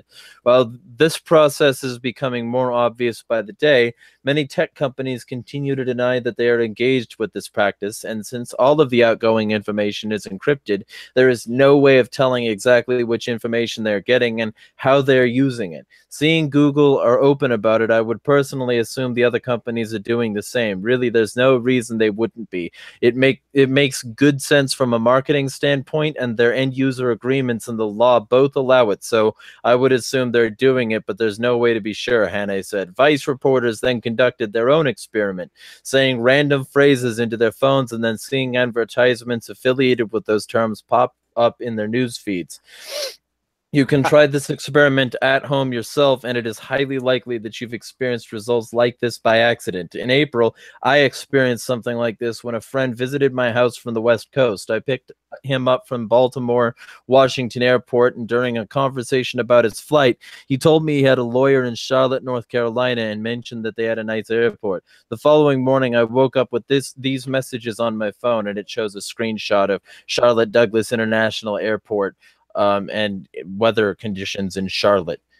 So, I mean, and he says, oddly enough, I've never been to Charlotte, North Carolina, never really thought about the place, and have never typed anything about that place into Google or Facebook. But sure enough, after having a conversation about the airport in Charlotte, my phone thought I was interested. As of right now, there is no way to avoid this spying aside from being extremely careful about the apps that you sign up for and actually reading their user agreements or getting rid of your cell phone altogether, which could be counterproductive if you use it for business. That's the end of the article there. There are some workarounds. I'll be honest. There are some workarounds. Faraday bags. Faraday bag will work to lock it down. That way I could read it. But wait, what? What did you say, Optimus? I said the next article that you have, link it to me so I can read it in the, Oh yeah, we'll do. Morgan Freeman voice. In the Morgan Freeman voice. You thought Morgan Freeman wouldn't appear on this YouTube channel. You were sorely mistaken. That's reasonably good. But what were you saying, Lupin? I think titty sprinkles. You might need a little bit of practice, but I admire it. What? That's good. What were you saying, Lupin? Well, basically, there are ways of mitigating it. You can, if you don't want your GPS tracked, there are OSs that allow you to turn it off and keep it off, and the apps won't work. That doesn't help while it's off. The apps won't work while it's off at all. They don't function. They'll require you to turn it back on, and they'll ask for permission to turn it on again because you've turned it off. Nowadays, they have to ask every single time. And you can actually thank the EU government for that because of GDPR. Because Google's been prepping for that for years. They claim to have to ask you, but the government can do whatever the fuck they want. Go ahead, Finian. There's a trick with that everybody on this call and anybody listening to this hangout should realize or should know and is going to want to know. The data that they get from cell phone towers now is just as accurate, if not more accurate, and gives further data than GPS tracking. So you can have location that's how they ping you. off. Yeah, like the cops, for example. Does it work for Wi-Fi? It works for landlines, Wi-Fi. Yeah. This is how they track people, because based off what cell towers you're connecting to, at what time intervals, and at what distances, and who else has the exact data that you have, they can tell what car you're driving in and what the passengers in that car are with you, just by the cell tower information. So it's very powerful information that as long as the cell phone has power, it's tracking it. So, yeah, and of course, the fact is that when you're on Wi-Fi, a lot of apps share data on that Wi-Fi network, and they say to like neighboring fucking, like if you have a guest who likes, let me think of a random YouTuber, Extra Credits. And they watch Extra Credits videos regularly, and they watch one in your house using your Wi-Fi, you'll start to get recommended for Extra Credits because it'll think somebody in your household watches this. So I mean, it's pretty extensive how they can do this. Speaking of Wi-Fi in your house, there are current security magazine articles and research being done on using your Wi-Fi signals to detect intruders in your house. So the background behind that, yes, and the science behind it is basically if you have, I mean, it doesn't have to be yours. It could be your neighbor's access point. The government can hack in and use those signals to actually track your movements inside your house and near that access like point. Radar, especially when 5G happens. Yeah, yeah. People don't realize it, but all that fuck stuff everywhere. Like you gotta like your whole house would have to be a Faraday cage. Exactly. Or live out in the country or something. And that's the point I make. Someday I'll make a video entirely on this, but tinfoil hats don't fucking work. They reflect the signals back into your skull cavity. They're counterproductive and they're not very counterconductive. So if you want something that works, Faraday cages all the way. Fuck your tinfoil hats and fuck anybody who uses them. Well, I hope somebody was listening closely on my phone because I just farted so hard my back cracked. Well, don't do that. Get your chiropractics away from gas. Otherwise, they'll start mining you for oil. My only recommendation to people is don't let them win. Don't modulate how you behave. Don't change how you feel about something unless somebody gives you a rational reason to change it. But what if you're And- about what if you're about to bomb a bridge with an executive branch official on it? I Hopefully wouldn't you wouldn't recommend doing that in the first place. Well, there you go. So you So, wouldn't be discussing it with electronics around, most likely. Yeah, Right. you would not be discussing that way. Or if you do, you would use something like stenography to cover it up. so it's almost Yeah, like you you'd do should it modulate your behavior if you're doing something that they might like take specific issue with. Just don't do it in your everyday stuff. But don't be Yeah, I mean, stupid. Yeah. if you've Don't got be an like idiot about really extreme, if you like have really extremist views, I really am not going to associate with you anyway. And But you're talking if to you, me, and I've talked about killing a large amount of people. yes, but you're talking hypothetically, surely. Mm-hmm. Absolutely. Cricket. That's better. It's always worth making that clarification. In any case, I would never discuss anything illegal ever. I'm a good law-abiding citizen. most of us are. That's the point. I'll talk about anything, like I say. Nothing is taboo with me, so I'll talk about anything. I am very careful about what I say, only because I know it can bite me in the ass. Wait, so you're I can modulating give- your Definitely behavior? I don't, not fully, because I'll what say I whatever. do is My still actions matter logical for and sure, still but- holds to my Are you- true. Are That's you what I'm absolutely saying, though. sure you would talk about anything? Don't apologize for people either. I don't do any of that shit. I will not talk you. about any subject. However, I will refrain from mentioning certain words because I have to. But see, there you Otherwise, go, you're I can be fined. See, it's valuable to mention that, though, because when you say don't modulate your behavior, it's a very blanket statement that excludes a I'm whole lot of... speaking to people that are in the States who are pretty much still awake, not to people in Britain where I am. Okay. I'm basically trying to advise people who are more actively being spied upon regularly by everybody within the system as it stands because it's direct influence. I'm being spied upon because I'm speaking to you guys, and you're being spied upon because you're speaking to me. Yep. Because I am in Britain.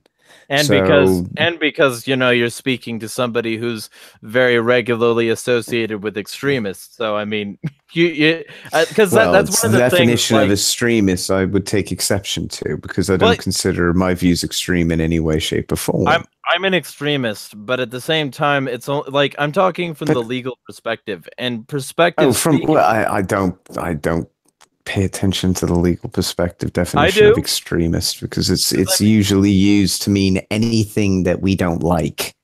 Well, right, but that's precisely why you should know what it is, because you should know what they don't like so that you can target it. Well, that's my point. That's why I have to modulate my speech in this country. Right. Because I can be targeted for that. Medica made this argument on Twitter. He basically freedom shamed a Brit into completely going full turtle on Twitter. Yep. And, I saw this. And it was hilarious as an American living in Britain because I couldn't say a damn thing about it, not having a Twitter account. And even if I did, I still couldn't say a damn thing about it because if I did, I'd either get blocked or I'd be put on a proper watch list and potentially fined or worse. So I have to be careful about this shit now. And I recognize that, but what I'm saying is that, see, because I actually want the state gone, and I want people to fight it actively. And in order to effectively do that, they are going to have to moderate their speech in order to avoid getting into a situation where they're saying their plans that would have some sort of impact around a state agent. If you're about to do something that's going to reduce government, keep it away from any recording devices. Keep it in person, make handwritten notes that are burned after reading, shit like that. But, I'll be honest. If you're doing anything that requires total privacy, Like, say you want to file a patent, yeah? Don't talk about it. A, you can't talk about it with anybody anyway. B, make sure you put it on something that is offline. All of Right. the documents until you file it with the patent office and actually get it. Because Like an encrypted there's thumb drive. effectively, yes, but never put it on a networked computer. Right. You have to, this is how difficult now it is to make certain that something is 100% secure. It can't be networked. It has to be on an encrypted drive with a very secure password that is completely randomly generated, Right. ideally with a PIN code backup. So Or 2FA on yeah. two-factor authentication that requires Yeah. another device or 3. Yes, Yep. and biometrics. I And used to be in once a you have relationship. all of, huh? I used to be in a relationship with a copy editor. So basically, what the authors would do to make sure that their stuff didn't get stolen or exposed or, you know, revealed before they wanted it to, and they could make the book or magazine or whatever, it was all handwritten, every single bit of it. Yeah. They never put anything on a computer, and I saw the work that she would get, and it would literally be like loose leaf paper that these scientists had written on, and that was her job, to take it from that form and turn it into a book. Transcription. Yeah, it was super, super secret. Yep. My mother did medical transcription, and like it was what raised my sister and I, and because you know, divorce and blah blah, different story, different time. But essentially, she did medical transcription, and it was very similar to that because the doctors would read in their voice what she was supposed to type, and she would type it out because effectively, otherwise, it would be a HIPAA violation, and it would be more difficult for the doctors to do more surgeries, so or procedures of any sort. So she had a similar role to what you're talking about. Yeah, like Yeah, Lupinate I was love saying, anime. it's going to be all offline. Yeah. There's no other option, unfortunately, for certain things. You have to either do everything offline and make certain that the device is never found or tampered with. I mean, if you're doing this, is going to be a requirement for everything. I mean, most people don't bother to learn how to write anymore in a lot of cases, and it really, they don't understand just how important a skill that can be in some Well, right. cases. Oh, it's if you very learn how to important skill. type, that's fine. Yeah, Can I but give writing you- is can I a... give you guys- Go ahead. No, sorry, you might. I wanted to give you guys a hypothetical example. So let's say Lupinate leaves his cell phone at home. I leave my cell phone at home, and we go to like a Starbucks, and we're talking about something private. There's other Already people with screwed. cell phones. Yeah, there's other people with cell phones in that building. And Right. yeah, you might not think it at first, but yes, they can. They can take all that data and put it together, and they know it's Lupinate, and they know it's me talking, and you know, we've been to that Starbucks 10 times in the past, and the pattern makes sense, so they start tracking the data even closer than they did before. So you don't even have to have your phone. Yeah, it's people don't realize how broad and powerful the networks, even as we have them today, are. It's extremely powerful. The capabilities that are Especially, there. you know, But at the same time, fuzzy they're all logic stupid. systems and the artificial intelligence. So I mean, there's bot systems that do, like as Lupinit was just saying, there are bot systems that do a bunch of really stupid things, but then they learn the right way to do it and they stick with it, because essentially these bots are expendable and they can do infinite amounts of trial and error. And given the fact that quantum computing exists, that trial and error can happen very, very quickly now. Okay, I'll agree with you on quantum computing, but that is not mainstream. That is very high end. So the only NSA if you... has data centers with very not mainstream equipment. I mean, Oh, I agree with you. I'm not saying the government can't do this, but private companies aren't there. And the things that most people are exposed to when it comes to AI, the things that they think might actually really start impacting It's government them. regulation, and then there's a 7-year gap between what we usually have, and sometimes even more Yes, of a gap between what exactly. the military Well- has and what we have as civilians. Well, but keep in mind that a lot of these institutions work directly with the government, like Alphabet, like Yeah. fucking Keyhole. So I mean, realistically, you're talking about people that have direct access and motivation to give direct access to the state. So the NSA computers are what you're talking about, and like all they need to do is have direct lines to that information from devices around the world, and the NSA data centers are the things doing the quantum. Oh yeah, and you can get Yeah, into the NSA is not impenetrable either, though. Too, you can access the Agreed. NSA. It's just the NSA, but this is the thing. There's a difference between private companies giving the government things and that they can use, and the government giving private companies things that they can use What do you apart from mean? money. What do you mean private? So, okay, 'Cause pseudo Alphabet's private pretty- in this case. Because Alphabet's Yeah, I pretty know. much not private. Alphabet's very well public because it's very heavily subsidized. I'm not denying that. However, Partially I by doubt, Keyhole. That's how I Google doubt- Earth got developed. I know, I realized this. I know that the CIA basically helped pay Google to make Google Earth work.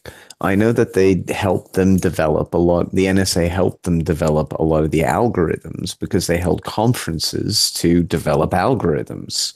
And I know that DEF CON has always been hilarious and to watch as something on YouTube because there are all sorts of stories that come out. When Snowden came out, back to the original, one of the original questions, when Snowden came out on things, they lambasted the NSA at DEF CON for about 4 years straight. And then when Vault 7 came out, they did it again. Okay. So the people who are in the know on what is going on out there have already adjusted their tactics to best suit the current environment. And those are the people that they... The public people in the know and the public people in the know who aren't putting on a very public face, like contrasting from their private face that says that it's all fine. Let's put it this way. How many, just a quick straw poll, how many people here think any politicians actually know how technology works? Plenty of them do. Not most of them, plenty of them do. Enough to fuel the system. Plenty of them. Plenty. I mean politicians, not bureaucrats. I mean like people like Hillary Clinton. Not people like Hillary Clinton, but certainly politicians. Yeah. There are quite a few of them. What about the Rothschilds? By the way, do you think they understand it? The Rothschilds bankers know, but the Rothschilds banking interests certainly. But you said straw poll, so let's get everybody else's take on that question. I would say very few of them do, but even the ones that do, they have no power to make any change anyway. Yeah. Well, I would say that a lot of them do know about technology and like being protected and everything like that. I'm sure they're not too illiterate.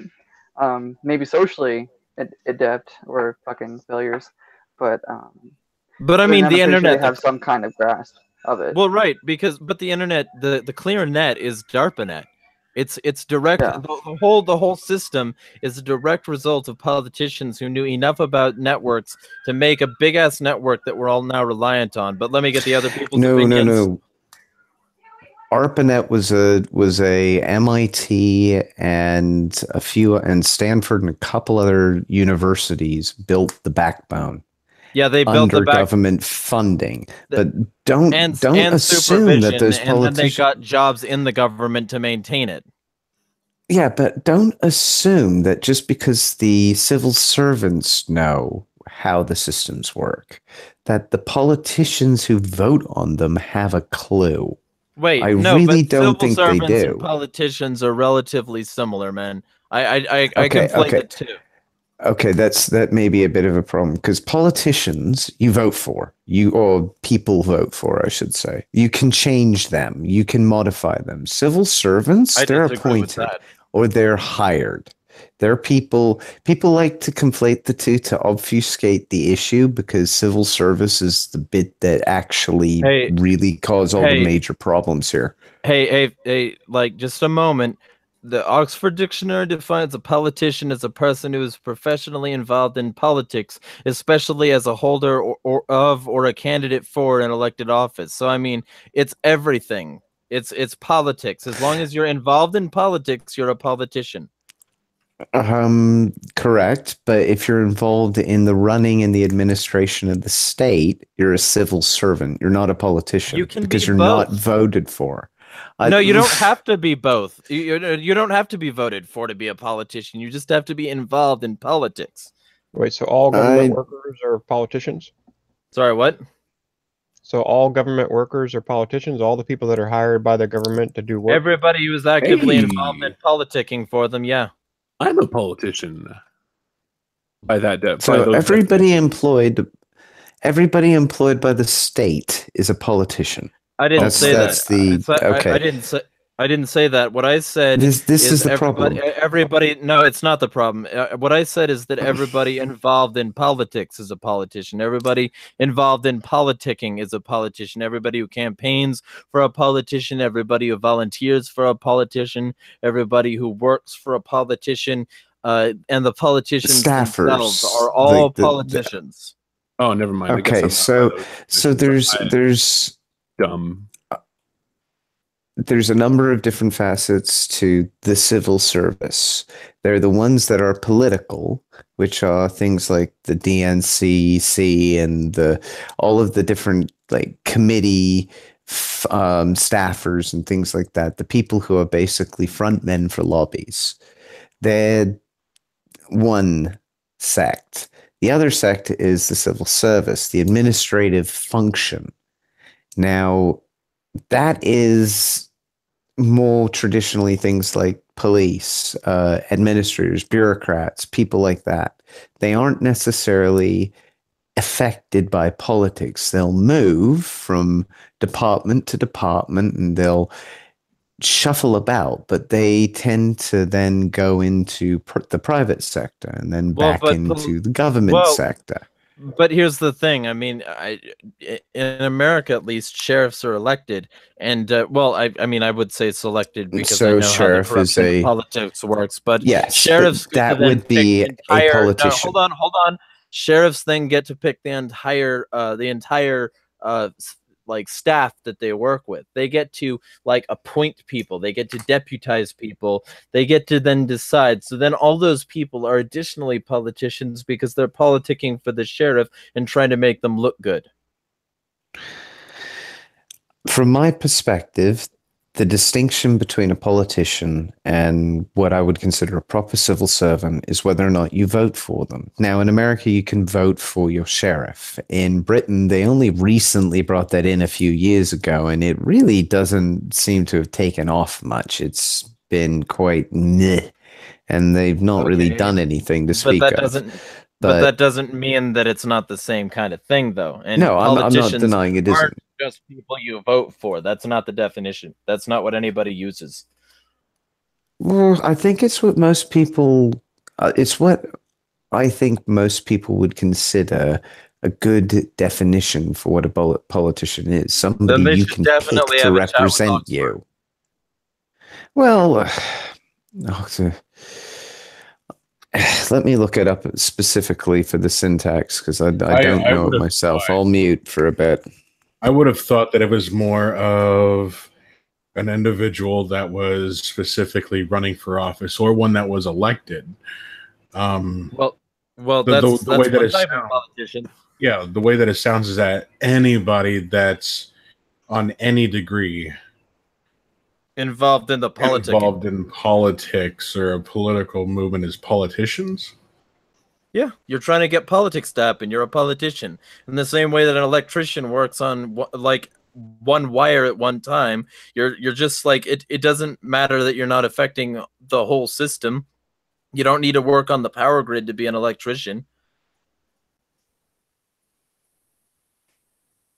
So, but then like there's the other part of that where like politicians know enough that they know how to manipulate it. And typically, like, as everybody likes to talk about government incompetence, and I think that that's a huge ruse, because when you talk about government's not government incompetent. yeah, it's not incompetent. You give them shielding when you say that they are, when you say that they don't understand the processes, because you let them get away with doing a ton of shit that they otherwise wouldn't be able to get away with by saying that they're too dumb to figure it out. Don't while undercut your enemy. Well, they've actually figured it out and are figuring it out and are utilizing it. So I don't buy the whole government incompetence argument. Not at all. I do, only because of experience. And with a very limited section of it. No, this is the problem. I'm aware of a number of sectors of government incompetence because they demonstrate it regularly and then try and hush it up. But nowadays, it's much harder to do that, especially when people speak out, and more people are starting to, because they basically are getting fed up. There's, yeah, but you can see it boiling, mate. Man. Here's the problem, man. Enough, like, and you're talking about like the people who speak, and you're talking about the people who are vocal enough to have like a loud voice, and that's a huge minority. Whoever's shouting, we need that muted. But so is it you idiots? Query. All right, there we go. So what was I right? So there's the people who are vocal now, and those people, a lot of them are very irritated, but some of those people are Republican and some of those people are Democrats, and all of them, with very few exceptions, fuck hugely irresponsibly, and they produce a huge amount of easily pliable spawn that can then be like brainwashed from cradle to grave to support the idiocracy argument. So yeah, maybe there are a lot of people who are getting fed up, but there are a huge amount more people being produced to feed into the system. And those people dwarf the people who are fed up right now. Those people who would want the system to keep functioning the way it does, as long as it's functioning in their way, those people are the people you have to go against, because the people who are fed up are a goddamn minority. If they weren't, then we wouldn't still have this system. Well, I think the problem with this system is that it's existed pretty much as long as slavery. Before slavery, because the system is what I'd argue they were fairly well intertwined, mate. When civilization began, slavery became a thing. But that's what I'm saying. Civilization with government preceded slavery, and then created it to make better, like, easier ways to control populations and to get them building civilization. Yeah, but the foundational premise, I mean, I'm not going to deny your main argument, which is that we need a paradigm shift and yada yada. We need to get it to a point where people accept that you can't tell other people what they want to do or what they should do without their consent. And if you can manufacture their consent. That's the bit that I have a problem with, because it's quite tricky to do that consistently. It's the old adage, you can fool some of the people all of the time, or all of the people some of the time, but you can't fool everybody all of the time. It just doesn't work. Oh, man. And or maybe if you fool 70% of the people, they're convincing of the rest of the people will get the stragglers off your back. That's the problem. You find that if you try and silence them, more people will believe the people who are speaking in the first place. You don't need to silence them. They will silence each other. That's manufactured consent, man.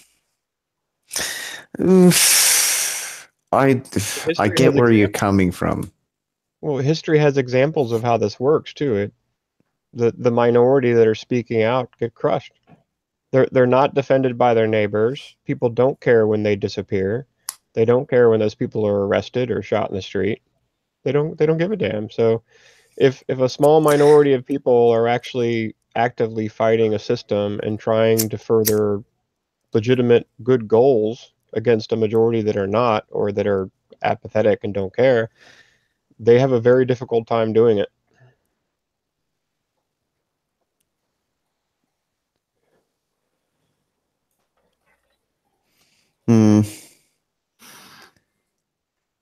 I don't know. From my side, I'm not sure how you could argue with that, but you're more than welcome to try. I mean, I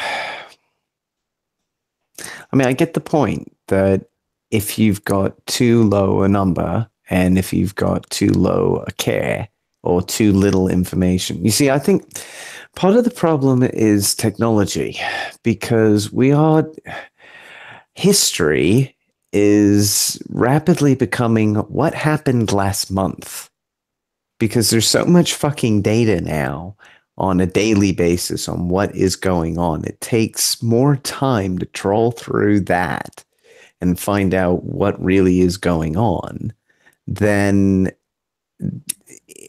actually seeing new things coming in real time. And a lot of people have gotten used to sort of news in real time. And again, this is another thing people need to understand is the IIC is not just Google. It's not just Facebook. It's not just tech companies. It's everything you read, everything you watch is in some way influenced by some intelligence organization. It has been for ages. This is why Washington Post and the New York Times got us into the Vietnam War, Iraq War I, Iraq War II, Afghanistan, all of these different conflicts, Syria included. All of them have been based on information that is basically spoon-fed to specific assets within these companies. They are known, they are proven, they have been revealed. There are lists out there of which reporters you should ignore. Well, but here's the thing: all these the things information are to your hand always to ignore them. But no, you don't. They, like I said before, they can repackage whatever they want, man. Like, and there's always going to be the next thing that they're doing in the background. They aren't, dude. They are not an unstoppable god. I'm sorry. What you are describing is no. I didn't say that they were, but you're wrong. They can immediately start a new organization. Sorry. I might be able to clear this up. You guys are pretty much fighting for the same thing. You don't even realize it. So he's not. What Jeremiah is describing is not an unstoppable force. Okay. You can still fight with that force. You can still play the game with that force. All right. You're also arguing. Yeah. They can manufacture consent and everything like that. Okay. It's possible. They do it all the time. You're also right, Lumpinate, when you say that people voluntarily consent. It's not inevitable. It's not an inevitability that everybody's consent will be manufactured. I didn't say that. No, you never said I that, know, right? but no, that's true. You never did. But it's the the majority is. I will consent. 51%. Not quite. Yeah. Yes, for elections. Not for everything else. For certain legal requirements, you need much more than 50%. What legal requirements? And what are we talking about? Particularly when if we're talking about within the political ecosystem, within Congress, the democratic process within the republic. Yeah. Within the republic itself, you will have factional voting, independent voting, and a number of other types of processes that go into play when people are representing their constituencies. It's implying they represent their constituencies. I'm not saying everybody does. A lot of them represent their lobbies. I know this, but there are some who do, and there are some who vote purely on party lines because they are politics players solely, and they just want to get up their party's chain of command. But here's the thing with that, man. What we're talking about is manufacturing consent, and if you can get somebody to vote for somebody that will push a bill through that has not only the laws that they want, but a bunch of ride-alongs that the people never even like knew about, much less read because they don't read the bills because they're not the people who sign it, much less had their representatives represent them well enough on, then that's them saying, yes, this guy represents me, the system works.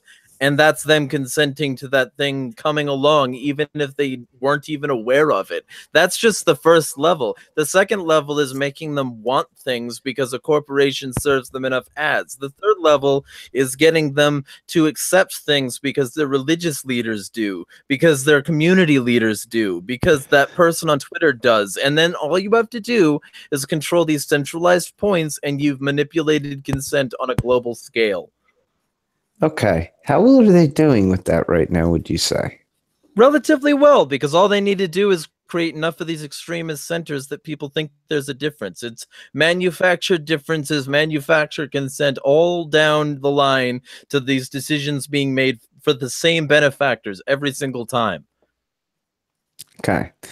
Can we get Morgan Freeman on for a minute? Because there was an interesting thing he actually quoted with regards to things like race and a number of the other comments that are commonly used to help divide us, because that's one of the other tactics they use is divide and conquer. You group people up into different groups. I'll stop calling you a white man. Yeah, exactly. It's that kind of principle. If you just call them another human being, it simplifies things quite nicely. But nobody does. That's what they are. Yeah, manufacturable. Well, I do. You guys are all arguing for the same thing. It's an individual process. It's all down to the individual process. We're all looking for that. Yeah, I know. Can be manipulated easily. And it's easy as fuck to manipulate somebody if you do it right. Yeah. And they can do it right. That's the thing. They know how to do it right. And there will be some good actors for sure. Or they want to be good actors, let's say. Mm-hmm. But at the end of the day, like, absolute power corrupts absolutely. Because they have this amount of power, they're going to be corrupted. They're going to keep on doing other things. They're going to get involved in lobbies. It's easier to pull this vote, or it's easier to grab this amount of people. Oh, we need more? All right, let's switch your image. We're going to do this to you. PR, man. It's all running a business. They're running a business too. Government is a business, and they run us. And let me be very specific. Read Bernays. Everybody read Bernays tomorrow. Read propaganda. Read Bernays. Bernays will teach you how these motherfuckers work. So will Alinsky. Bernays? So will a ton of... Yeah. Well, fuck, I forget his first name. But he wrote books on propaganda and how it's made. Oh, yeah, dude. I know. Yeah. I'm marketing and everything like that. It's the whole game, dude. The whole game is fun. I mean, I've lived in marketing. This is the thing. I've lived in online marketing for a decade. I know how people can be manipulated, but the most efficient methods of manipulating sales is retargeting. It's just constantly reminding people that you looked at this. Do you want to buy it? Yeah. You looked at this. You just basically pester them into buying the product. Right. And they buy it. But here's the thing, yo. All these corporations, all these politicians, they all serve the same fundamental interests. And in doing so, they can still get what they want done as long as they spread the blame around enough. And that's the manufactured consent. If you fund an organization that you think is helping, but they're actually affiliated with Soros, or, affiliated with Murdoch, or affiliated with the Rothschilds or the Rockefellers, like, if you do this, then they can always get your consent because they're always moving around what you're consenting to, and they control at least one of them. That's how it works, yo. I will agree. People can be manipulated into agreeing to things that they may not have considered before. Things like that don't directly benefit them, however, it is more difficult to actually activate consent because a lot of people are stubborn. Informed consent, maybe, but not uninformed consent. You can write in the fine print, and people consent to a lot of shit. Yeah, but that's what we're doing here. Yeah, but we're informing people in the user agreement, though. Like the surveillance state as it exists in the West right now, nobody consented to that. It's just the law.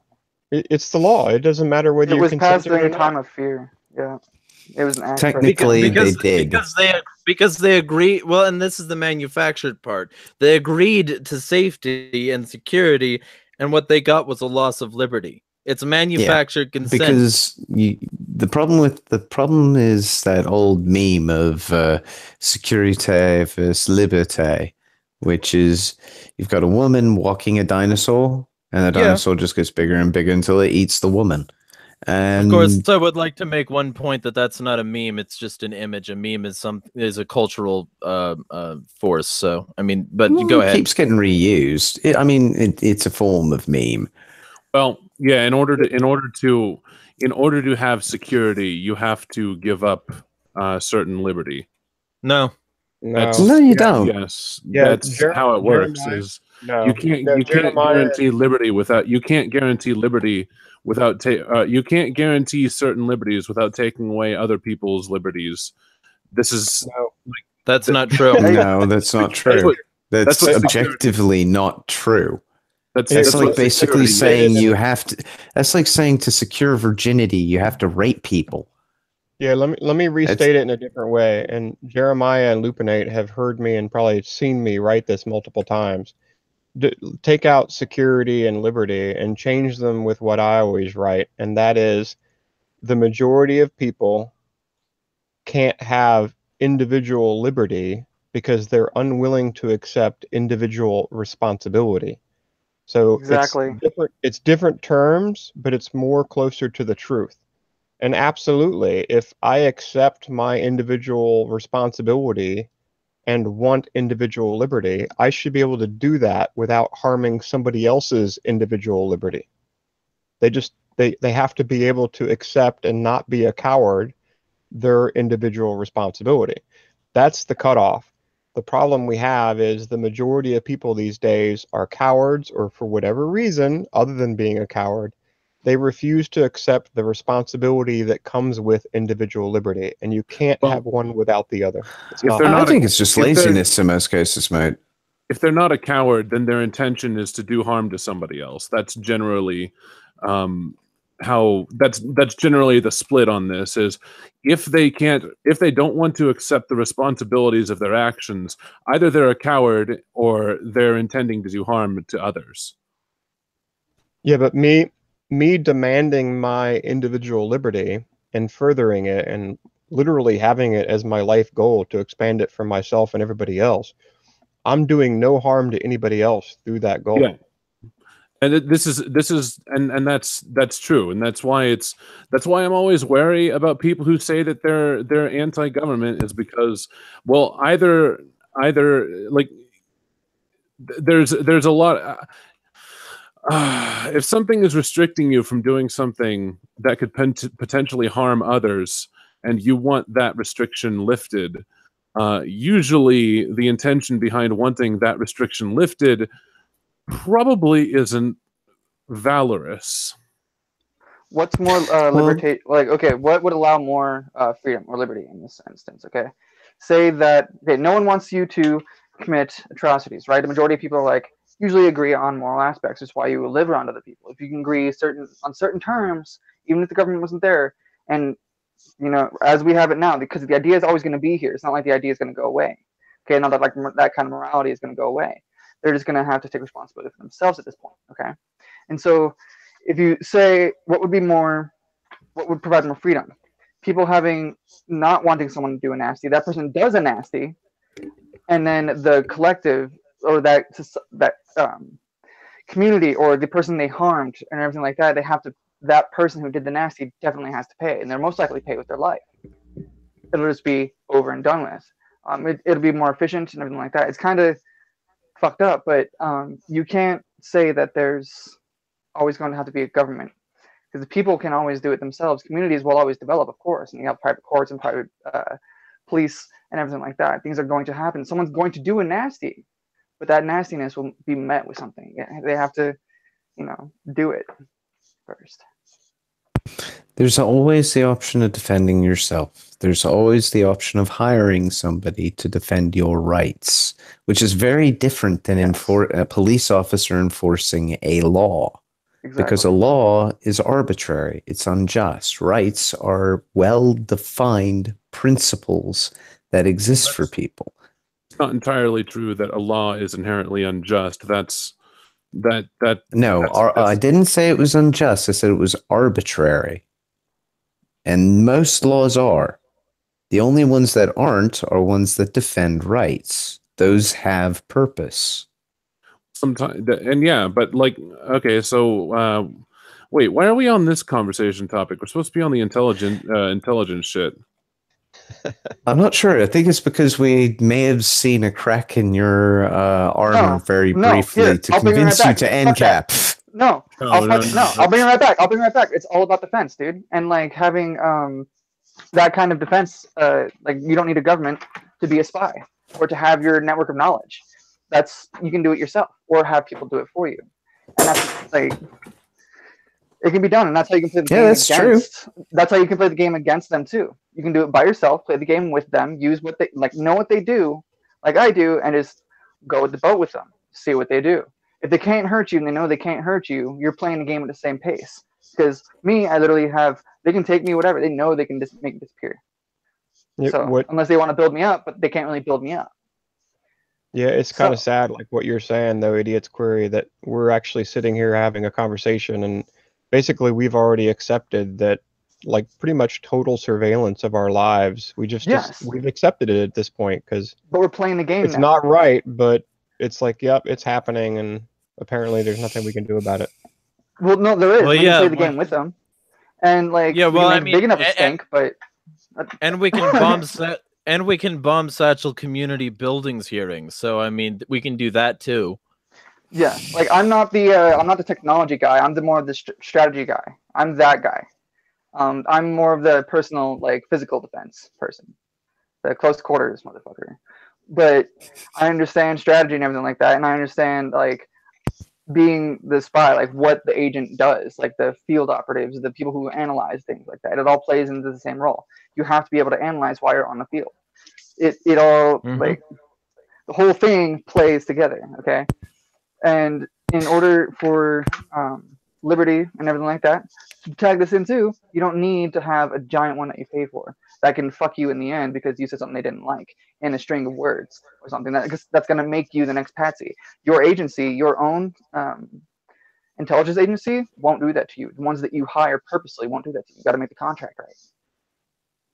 And right now, the government contract with CIA is, we got the biggest dick, bow down.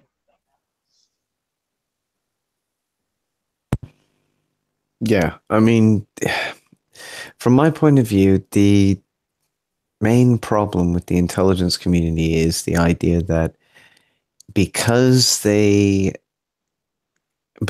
we accept that this is being done to us at the moment, we're happy about it, or here's we the accept thing, it though. because we have no choice. That's the problem. Here's the thing, though, man. I mean, we don't need to be happy about it to be content with its consequences and the ramifications thereof. We can be happy with the fact that we just got a sick energy drink from the grocery store while we picked up our cheap beef and corn, and we can go home and make a nice stew and not care about the fact that we're being spied on. And that's true of most fucking people. They're not necessarily happy with it. They're happy with what it gives them, and they don't give a shit enough to actually change it, to look into it, much less know what the solutions are. It's manufactured consent. Are you saying their happiness isn't valid? That the fact that they're happy, it's manufactured contempt. So what you're saying is that the fact I'm that saying happiness, dude. Okay, I'm saying, just to really clarify this, I'm saying that their happiness means jack shit.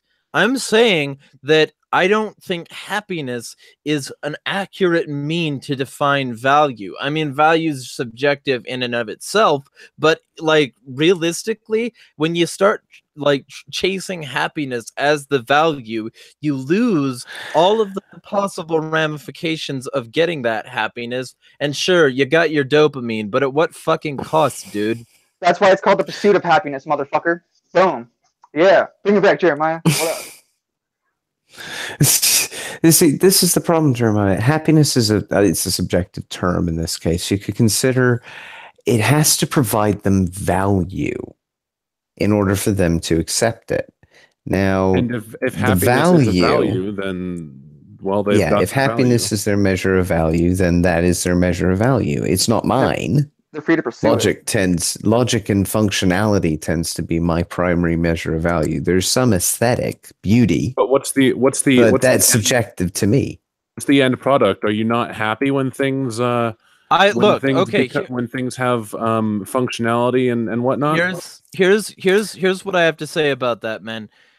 I would, and this is a choice I give every single person out there. When it comes down to it, would you rather be happy or right? If you had to choose between the two, and if you would rather be happy, you're gonna lose a shit ton.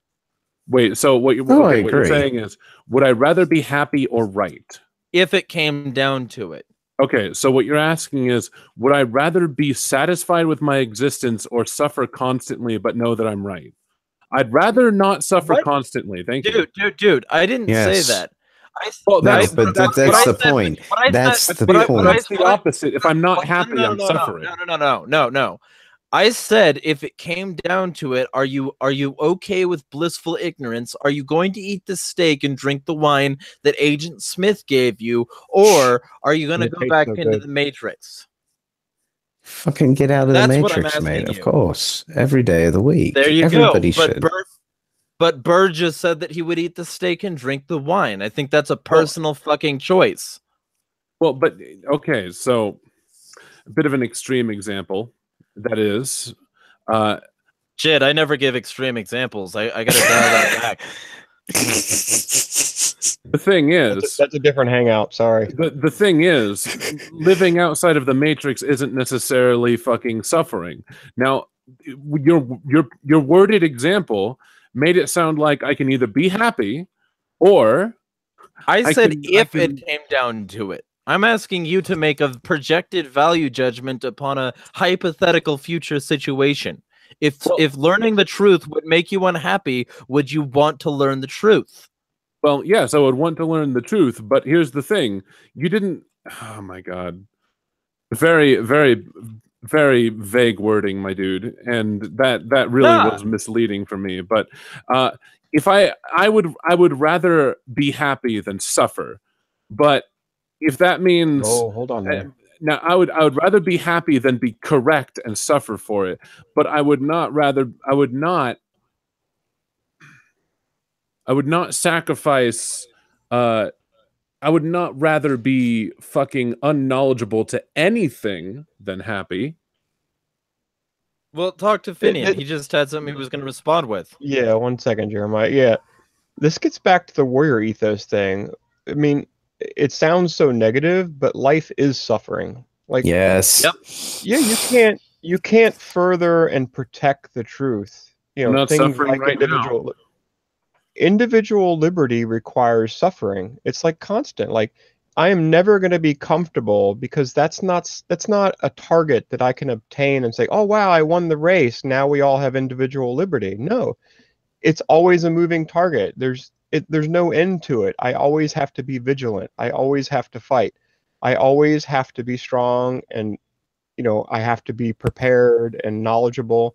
This is a struggle that we're going to be in for the rest of our lives. And our objective is not to win some goal.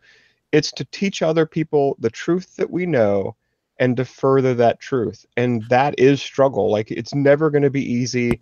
And my happiness is not, I don't find it from that. It's from other things. And happiness is transient. If you think it's permanent, something that you can put in a vault, then you're fucked. You're not going to be happy. Yeah, what makes me happy is meeting somebody else that believes in the same things that I do, or spending times with my friends. Like, happiness is, I'm currently... I'm going to interject quickly, Bird. There's something... Schopenhauer said something very meaningful, which is life without pain has no meaning. If you don't experience suffering, there is nothing to actually know what happiness is. Well, yes. Because you have no understanding of that. And the other thing is that life really is suffering.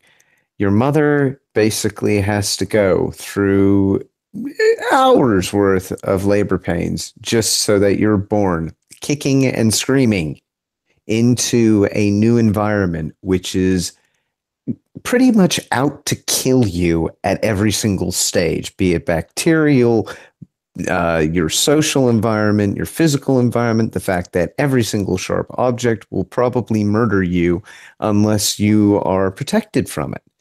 And that is how you are as an infant, and it dies down as you're a toddler. And if you're brought up properly, you're slowly introduced to more and more dangerous things that you need to know about that exist. And nowadays, you're pretty much dropped straight in as soon as you get a phone, because most people don't set up the parental controls on their phones. So it's things like that you need to be aware of as a parent now. And I just want to die by a bullet or a blade.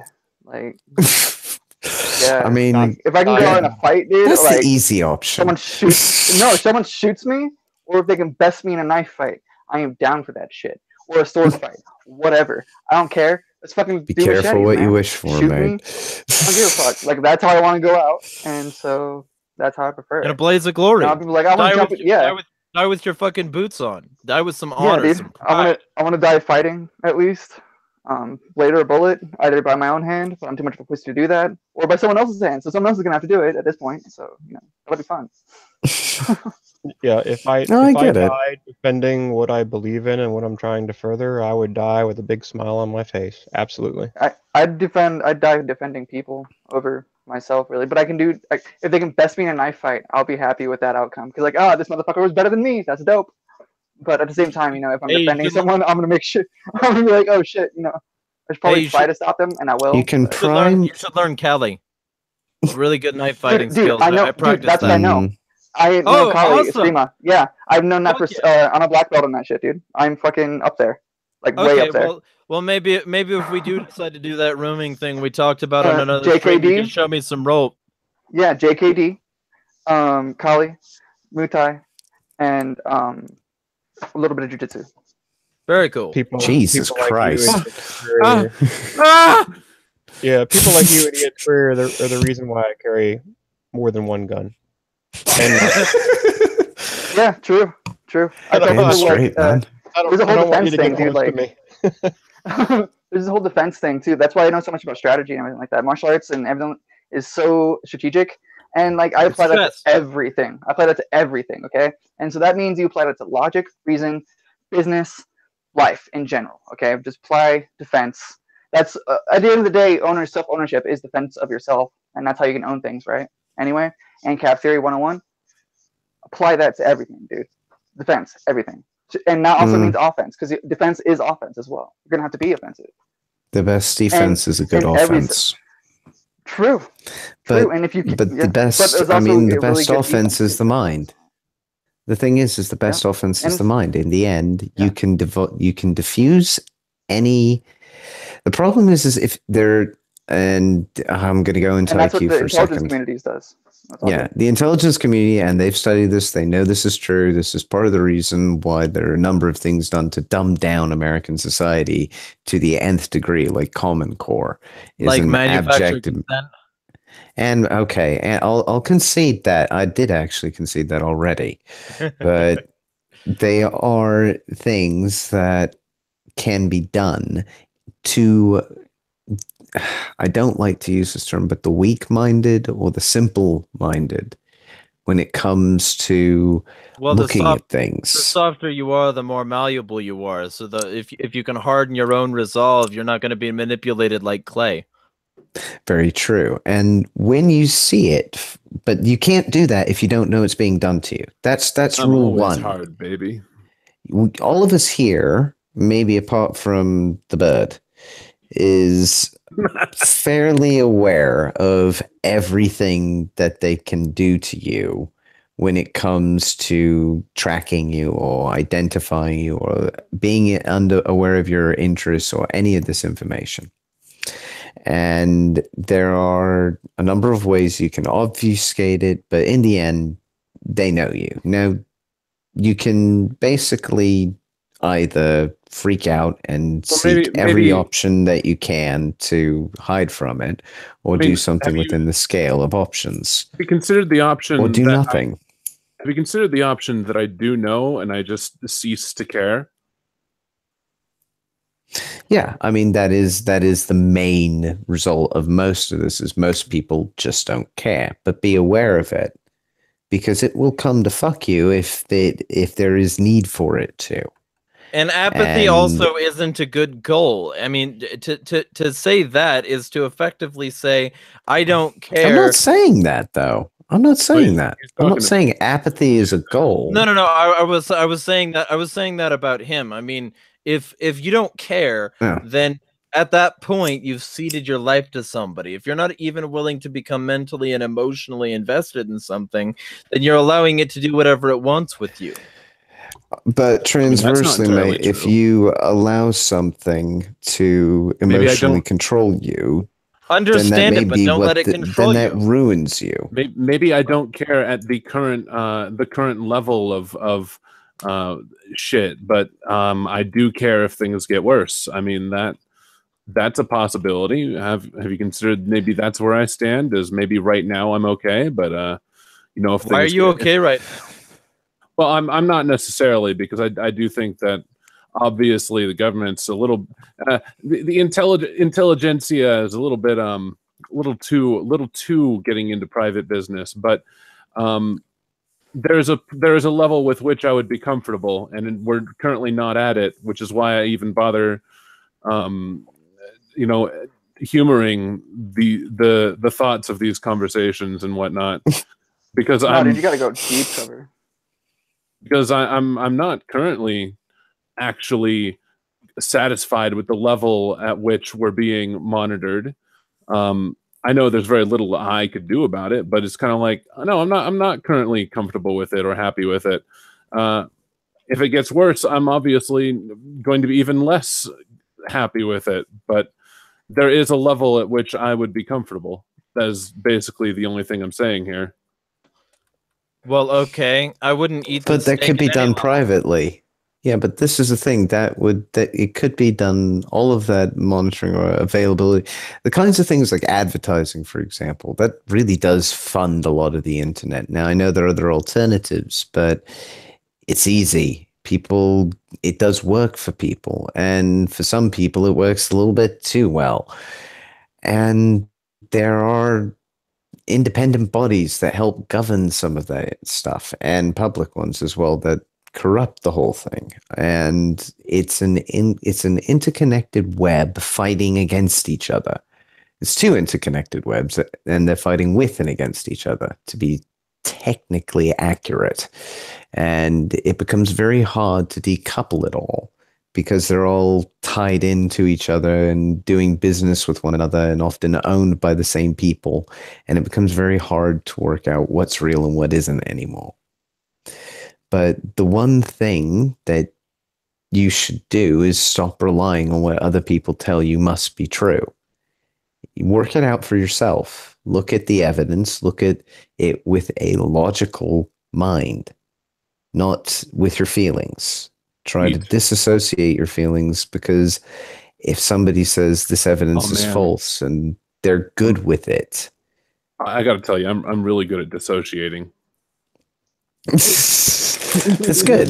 It's a good skill. I'll be honest. It's good to, in a lot of ways, it's good to separate your emotions from yourself in certain circumstances. In a situation when your rights are being infringed, you can tell somebody to fuck off. But in practically any other situation, you need to use a logical mind. And the best way to do that is to observe emotional responses to your decision making. It's very hard to do. It takes a shit ton of training, and nobody does it perfectly all the time. It usually takes hours to come up with. Usually it's a morality thing too. They got to get over a morality basis. Right, And all of this is why I don't like happiness as a goal. I don't pursue happiness anymore. I'm an angry person. I'm not a nice guy anymore, and I'm not trying to be happy. What I'm trying to do is I'm trying to win. I'm trying to destroy these motherfuckers. That's my goal. My goal is to satisfy my hatred, and I'm going to. Well, but that kind of avenue does tend to lead towards self-destruction as well, mate. Unfortunately, just saying. Hashtag collapsitarian, motherfucker. What up? Yeah, I would like to be comfortable and happy with my life and not just constantly struggling and being angry, because those are not emotions that I enjoy. They bring me a lot of stress, and I don't want to die sooner. And let me tell you, man, I'm not saying that everybody should be like me. I hope most people aren't. It sucks. But at the same time, I made a decision to do this because I want these motherfuckers gone, and I'm willing to sacrifice parts of my life to make sure that happens. I would rather be in extreme sports, and when I can afford it, I'm going to travel a lot and do a lot of that to reduce my stress. But right now, I'm fucked because I have the knowledge of the system and I have enough decency that I'm not going to let myself slip away from fighting these motherfuckers tooth and nail until I fucking die or am killed for it. Fuck these motherfuckers. I'm going to destroy them. Just my advice, mate. Pick your battles carefully. Oh, yeah. Do what you like. Do what you like. And I try to. Pick your battles. Yeah, but this is another part of the warrior ethos stuff. Like, since when being angry, why is angry all of a sudden a bad thing? Like, anger is a tool, and if you use it to further good, there is absolutely nothing wrong with it. It's not an inherently bad thing. It's just not something that's enjoyable. I don't need to enjoy things to be content with my lot. Life isn't enjoyable, mate. Life is a fucking bullshit bag of knotweed. Honestly, it is Japanese knotweed on fucking steroids. It will rip you apart if you give it even a single chance. It did it to me. It'll do it to everybody else on Earth. Look, you're doing just fine, and then you get cancer. Now, so. Look, I have a 10-step guide to a better future, and there's a lot of Jordan Peterson in the chat. No, I haven't read his book, just in case anybody thinks I have because I'm saying these things. But this is my 10-step guide. I posted it the other day, and it's gotten relatively positive feedback. Learn logic. Use it always. Fuck responsibly. Only fuck if you can care for kids. Homeschool and unschool. Teach self-ownership. Spend within your means. Help others in times of need. Be skeptical. Listen to opponents and work on you first. That's my guide. And if people did this, they don't need to be like me and eschew happiness as a goal. I'm just saying that that's rational to do. What they do need to do is do these things, because otherwise the world is going to die. There will be rivers of blood and ash and cities of fallen dead people, and I don't want to see that. So I'm going to try and fight these motherfuckers. That's already going I'd argue one extra rule should be added on to there. Learn to be patient. That's something most people seem to have forgotten. Everybody wants it now. Everybody wants it yesterday. I don't know. I would say that has to do with listening to opponents, because how about also learning some fucking manners? Not you guys, just as one of the rules. Well, I mean, because I think that's working on you. Because I think if you don't learn manners, you're going to end up in a very unpleasant life situation. Who, me? Well, hold on what a second. I'm sorry. What? Jeremiah. No, he was saying in general. You in general. Yeah, in general, not directly to you. Jeremiah. The royal you. Well, what? Hold on. Peterson and Jeremiah's rules are, no surprise, of course, all related to that individual responsibility crap that we were talking about earlier. You can't have this stuff, this so-called happiness in life, without taking individual responsibility. And, we have things like this total surveillance state and all these problems that we deal with on a daily basis, anger about them being part of it. And that stuff's never going to go away. Like, we have a responsibility, actually some would say a duty, to fight back against this stuff. And that's where the anger comes in. Like, You know, I was an intel analyst in the Army when 9/11 happened. And when it happened, my emotion was anger. That was the main emotion I had when that happened. And it was not towards some random dudes hiding in caves. The thing that pissed me off the most was that our government failed miserably to protect us from it. And that was like as it was happening. So yeah, there's all kinds of valuable uses for anger. And I don't think people, you know, you shouldn't be consumed by it, but you certainly shouldn't ignore it. And it's a very powerful tool. Yeah, Finian, your anger was rightfully placed though too, because you were fucking right, dude. Yeah. And let me be very specific. The reason a lot of people see anger as a bad thing is, you know, even when they feel it, is because they've been conditioned to be complacent from cradle to motherfucking grave, which is why Star Wars is so fucking popular, even though it's dumb. Star Wars objectively has a binarist ethical structure, no like reasonable character development to lead you anywhere. It's your standard hero's tale, but with good and evil as a binary and no room for nuance. And it frames, you know, rage and hatred and anger as things that are negative, even though like regularly in that story, the heroes experience them. So, I mean, for me personally, I think that we have a culture that's irresponsibly binarized rage and happiness and, you know, anger and hope and all of these things, rather than understanding that they can complement one another and ultimately must complement one another if society's to improve. I don't know. I think okay. Being somebody who enjoyed Star Wars for a long time and deeply investigated the lore and had tons of fucking, call me whatever you want, but role play characters and whatnot. Man, no, there's tons of room for gray areas and middle ground in Star Wars. Then who's the third team other than the Sith and Jedi?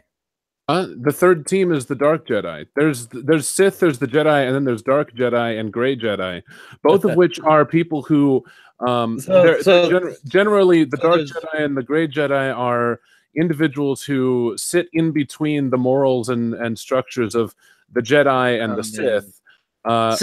That's why I like not in Dungeons Disney and Dragons. canon though. That's why I like Dungeons and Dragons, because you end up with neutral characters. You end up with nuance. That's not nuance. That's just taking a slightly dissenting side of the same binary.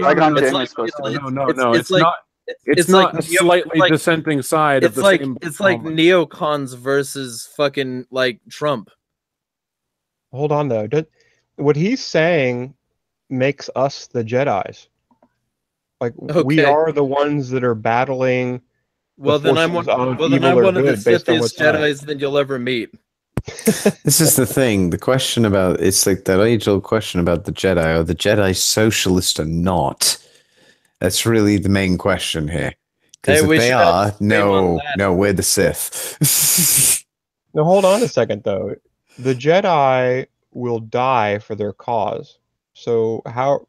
I mean, I see all kinds of parallels to us. Like, I've said this multiple times too. Individual liberty is literally worth any price. And when I say that or write it, I mean my death. I mean the people I love's death. Like, if you do not like pull that all the way through and think about it in every way possible, that actually is what you're saying. And if you can't accept that, then you're not going to do very much in this fight. And it is kind of like what the Jedis do, that they are willing to die for their cause. I would say so are some of the Sith, because Dooku was. Oh, they do. And they'll slaughter each other. And this is the point. It's not... The willingness to die for your cause is not a Jedi unique trait. So if that is the only reason, it's not quite it's also logically consistent to say that all Jedi are going to be good because they die for their cause. It's also not a virtue if you ask Ayn Rand. No, dying. What's the old line?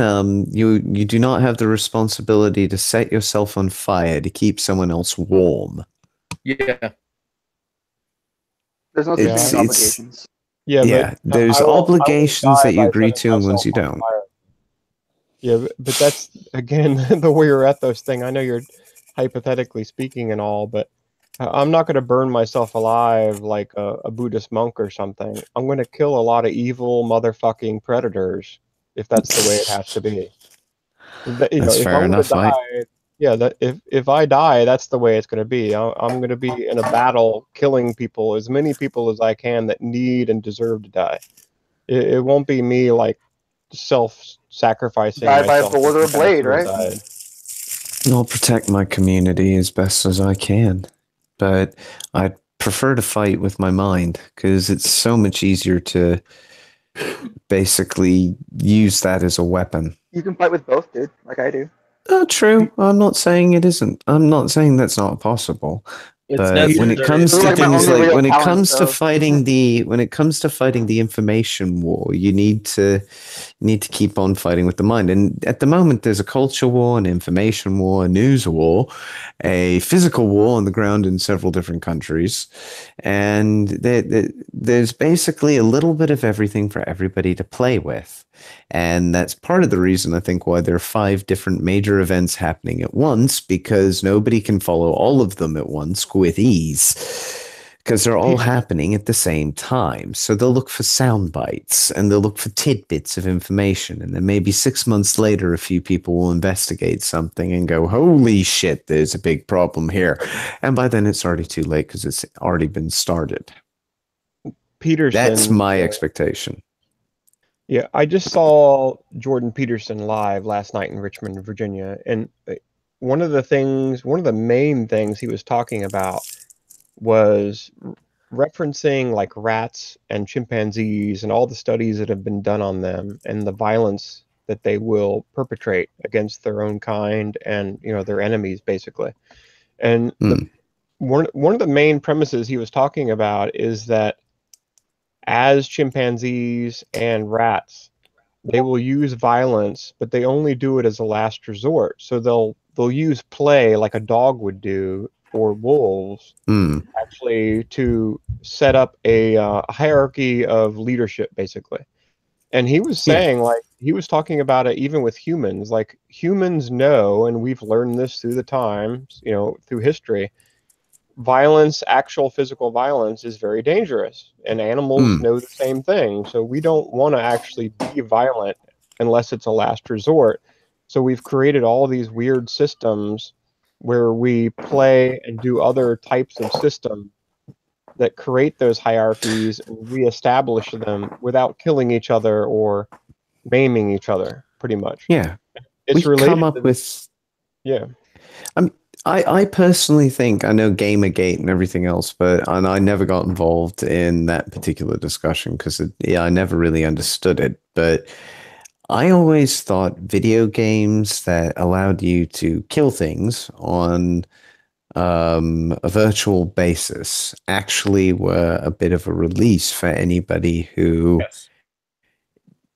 was trying to deal with something that was making them feel like they wanted to commit violence. Absolutely.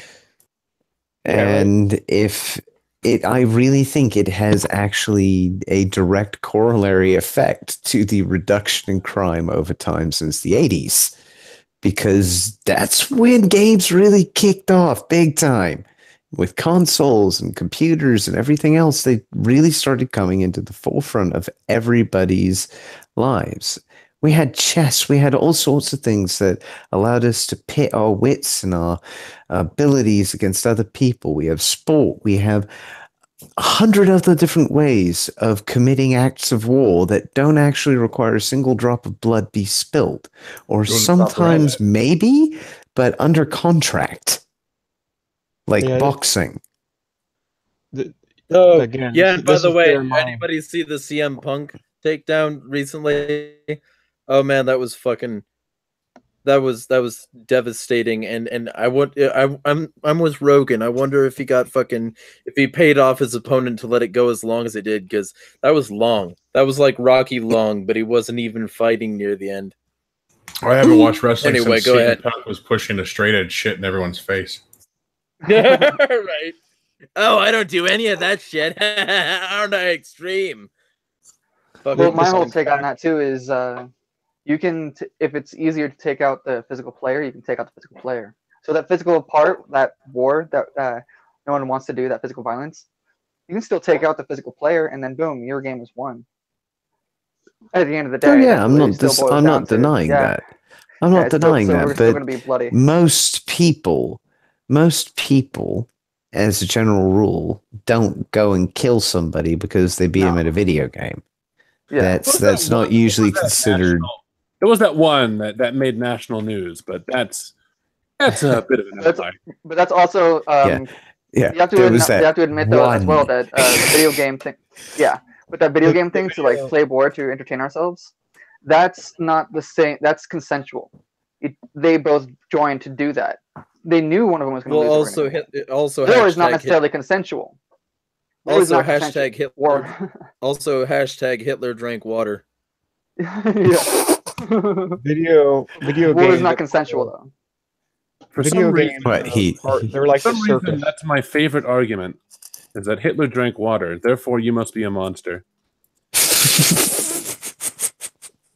Video games are part of the circus. know, This gets back to my main motto of life, and I posted as my intro blog everywhere. It's like, stop playing or watching the part of a hero and be one instead. It's like, if people just understood what that meant and actually I'd agree with you on the stop playing thing, Finian, if it weren't for the fact that a lot of games are online and you can talk to people directly while you play and talk to them about shit like this and actually educate them.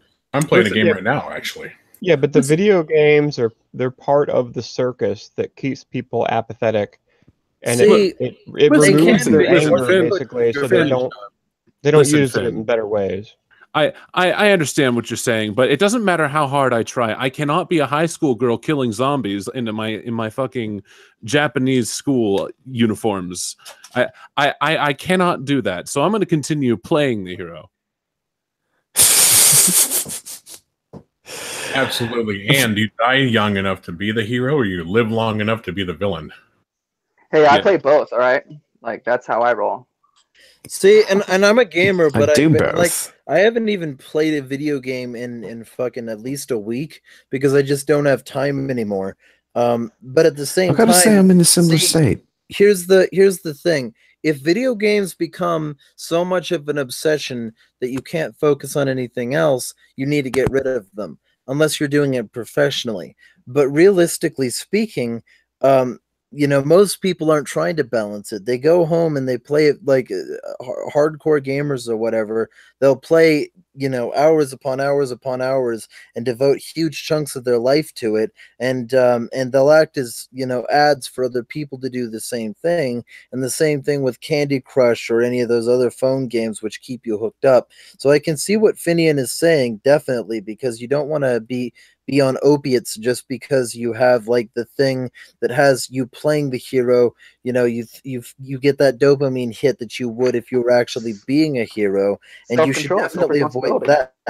But if you just use it as a way to relax at the end of the day, that's a separate issue. However, I think that a lot of people, if they had to do the things that they call police to do, that they call on government to do, I think that they would spend a lot less time worrying about what laws need to pass and a lot more time worrying about beating the fuck out of that person who destroyed their house or whatever. I think that if personal responsibility to be the hero was closer to ground, closer to most people's level, I think that would improve society greatly. So I do know where you're coming from, Finian, but I'll definitely be collecting Chaos Emeralds occasionally. And I can't seem to make myself any food. I keep thinking about cook, serve, delicious. Well, I mean, some people are legitimately there, though. I mean, video games can be an addiction. Oh yeah, don't get me wrong. People will spend shit tons of money. Like I said, whales. That's why microtransactions actually financially work on a huge scale. Whales in games, basically, people who have shit tons of money to burn will spend that money because they get an enjoyment out of the gambling experiences within the game. And then there's like, okay, and that's true, but there's also the flip side to it, Finian, because a lot of these games were designed to be as realistic as possible. So if you wanted to, which I would never recommend anything similar to this, but if you decided to, you could use a video game like that as a simulation to see what might generally work in the real world, learn some martial arts and weapons use skills, learn how guerrilla warfare worked, and use that in the real world to kill some real world scum and rack up a nice high kill count. I would never recommend doing anything similar to that, though. Never, not at all. Not gonna lie. I have pretty extensive knowledge of gun usage thanks to Metal Gear Solid. Well, this is not me. This is not me being hyperbolic and joking. I mean, I actually learned a lot of just about how guns function by watching fucking. I think particular it got really detailed in Metal Gear Solid 4 when you started watching him like check the barrel, clear the barrel, fucking do all the little fucking stupid details with guns. Whereas in previous Metal Gear games, he was it just went. And have you been to a range? Or shot with a friend or whatever? Have I in real life? Yes. No, I'm a bird. I can't set that up. Set that up, because if you do learn enough from games, or enough from any other sort of medium, then you could be a much more effective person if you decided that you agreed with the character's ethos and that you were going to do what they did. I'm not saying anybody should do that, though, in case any government agents are listening, but you could. Realistically, I'm not. Realistically speaking, you can learn anything from anything. And it doesn't just pertain to video games, okay? You could be out people watching, and then you can learn how to subtly manipulate people on a personal level. Or just be a gray man. Or yeah. The thing is, it's not just limited to, oh, well, you can learn how to shoot people and not have the flinch back reaction when you fire off a gun. It's not just like that. On one level, you have a proper outlet for people who want to get stressed out, and that's a safe outlet to do it. Now, can they learn tactics from video games? Of course. What do you think puzzles are? All they are tactics. Problem-solving techniques in order to achieve a purpose. Well, a good example there. People can learn logic from games. Go ahead, Vinian. My 10-year-old son will play video games, and I'm constantly telling him to move from cover to cover. Don't run in the open. So absolutely, you can learn valuable real-life lessons from video games. What's his favorite? Oh, he's played so many games. When he was 4 years old, he would play on an Xbox Battlefield, and people absolutely hated him. When we wanted a good laugh, we would put a headset on him so they could hear how young he was, because he would hunt down and kill snipers with knives. So there's that. And I like this. Oh, that's just beautiful. I want that recorded, and I want to hear it. Yeah, they would rage when they hear how young he was. Dude, honestly, that shit needs to be recorded in something more modern. Like I don't even know what. One of my friends has a pretty convincing squeaker voice. So he likes to do that shit too, and he's the kind of player who's good enough that if he's allowed to do the shit he wants to do, he'll either clear a server because everyone will rage quit, or he'll get banned because people think he's hacking. Jesus. I've never been that good. But he's only that good with certain games. Like he was that good with Battlefield 4, I think, but then if you try to get him to play like PUBG, he fucking sucks major ass. It's very contextual, He's good with some games and bad with others. I've adapted to one or two, and I'm not a big FPSer, so my only one at the moment is Destiny, or Destiny 2 to be precise. But I'm not too shabby with it. I'm decent at it, and I'm happy being decent. I don't necessarily want to be the guy who has to be on the top score. I find it an Well, hey. anomaly when I'm there. Just Well, so hey, long what as I I have will a say- positive KD. Well, hey, what I will say is that, like, in order to pay bills, I need support. But if I can pay bills and also do it, then I'll be starting a gaming channel soon, and I'll also be starting a cooking channel. And both I'll try to tie into Anarchy so that I can get people. Jeremiah, we should talking fucking just about bunk stuff up and just do that shit. I You got some can ideas. listen. I wouldn't Listen. Wait. Stop. You can Oh, call boy, it. I You can see call it. your cooking channel the Anarchists Cooking Channel. I've The got anarchist something cookbook. very. Yeah, I've like got the Anarchist something. Cookbook. Get it? Oh God. I've got something very similar in mind, but I've got a different title that'll be more like it'll get more hits in things like BuzzFeed formats, and I'll be able to reach more people with this title. So I've got something similar. Because I've looked into the SEO of cooking channels because I've got vidIQ extension on my Yeah, I do too. Vivaldi. It's important so- to have vidIQ. Yeah, You know, and so speaking of cooking and the Anarchist Cookbook, I'm kind of giving away my age a little bit here, but I'm 45. But every once in a while, I'll joke with my wife because when I was in high school, I downloaded the so-called Anarchist Cookbook. And how I did not burn my house down and kill somebody, I don't know. But there was a point in my life when I was cooking gasoline with Vaseline on a gas fire flame stove. yeah. Homemade napalm. But Jesus see, Christ, Again, how man. I did not burn the whole house down, I don't know, but yes, I did that. See, that's the problem though. You got to get a really high pot, and you've got to do it outside on an industrial strength burner. And then before you do that, what you got to do is first off, Vaseline is a very poor thing to do that with. You got to get you got to get either motor oil, styrofoam, or both, and then you've got to atomize the styrofoam in a blender so that it doesn't clump up.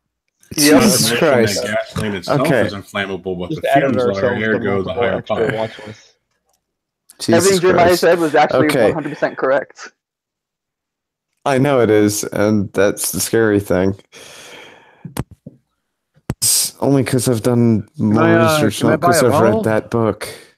But can But I just say that we've like- named this after the intelligence industrial complex, and you've just ranted off basically what is almost a page worth of that book.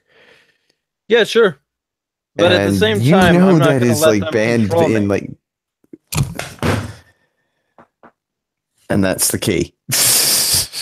But okay, and That's and the so main to point. wrap If people don't get controlled, then they have very little power. right. But let me just wrap this up, because the reason I was saying that is the more people sub at the $1 or above level on my Patreon, which I posted in the chat, the more I can do, and I'm gonna do a shit ton. The more subs I get, I'll be making it worth it, definitely. I intend on doing more shit if I can get fucking subs, man. Yeah, I know Yeah, how Jeremiah, you're I'll feeling. join you, and like we'll just fucking boost that shit. We can do martial arts videos and shit like that too. Like Yeah. whatever. And okay, so we'll have to discuss that on a more serious level when I have some starting capital invested, because essentially I'm going to be moving shortly, and I'd rather not move twice. So we might be able to work something out somewhere. We'll talk about that at another point though. But like, yeah, I'm gonna try and get everything going, and I'm gonna try to be very toxic to this state. I'm gonna burn them down. You want to talk Peterson? I'm gonna be the state's pathology. I'm gonna try and do as much as possible to take them down, and I'm going to try and infect as many of their people as possible so that they can work with me. Can I give everybody a quick strategy? Is anybody, I mean, I don't know if anybody's aware of like the right not to be offended being spreaded in, that's pretty much permeated Britain and is currently being spread into the American universities via things like bias intervention teams, I think is what they're called now. Honestly, basically if bias people cops. If people are offended, then they deserve it.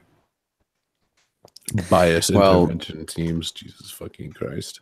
Yeah, it's really fucking weird. Or bias response teams, even. Well, That's what they're called. They call it that, and you could call it BIT because you could call it bias intervention training. Like they have training seminars. Starbucks had to go through it. Like every Starbucks closed, and they all Yeah. had to go through that one day for that dumb shit that went down where somebody said like you can't be here if you're not going to buy something. And yeah, maybe that person was racist, but fuck you, Starbucks, for closing down every single one. I don't even go there anymore. I haven't been to a Starbucks in probably like a year and a half or more.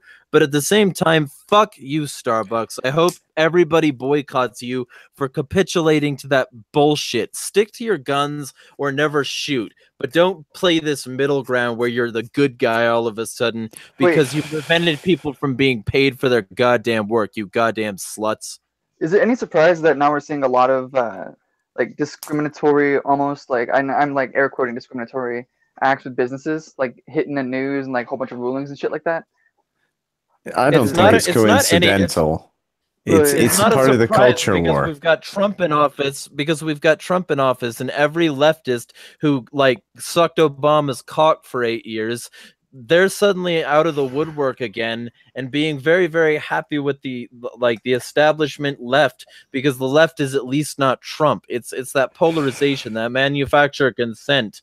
That's what this is, and everybody has to capitulate because essentially a lot of the entrenched people at a local level and university levels too, a lot of those people are leftists. So you've got to capitulate to what they want, or you won't get a whole lot of business in their districts. You know, I mean, so what we really have to do is we have to get enough people on board with the counterculture of that, you know, to say that, you know, classic liberalism in terms of speech is acceptable and admirable.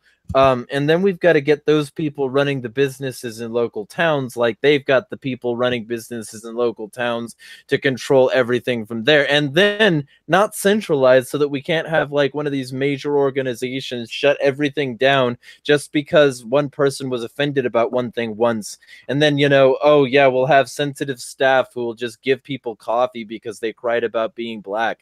Yeah, fuck that and fuck all of that. Fuck it 3 times and fuck it till it's raw. I just say they should have stuck to their guns because they're in the right. If somebody isn't buying from your location, why should they be allowed to use your facilities?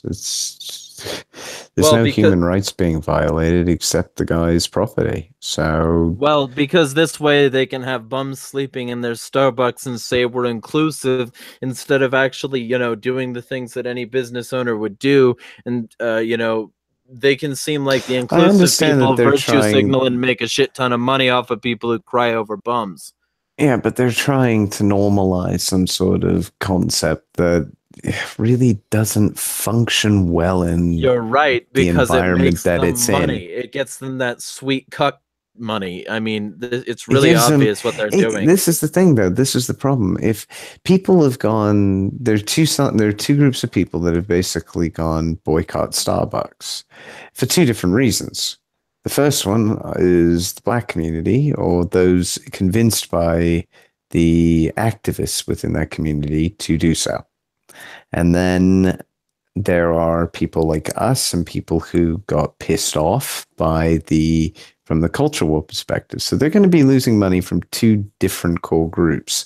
And that culture war group is actually quite large if YouTube's anything to go by. So I find it hard to understand how they're going to profit unless the government gives them subsidy. They're going to, well, they already do, but they're going to profit. Yeah, I know, but that's the point. But they're without profit, that subsidy, they're going to profit because more people are going to go there now that they're supporting bums. People can feel charitable even though they aren't, because we live in a culture of ingenuine cunts who don't pay for their own shit, and we live in a culture of people who essentially divert responsibility for all of their actions to a third party, whether they be on the left or the right.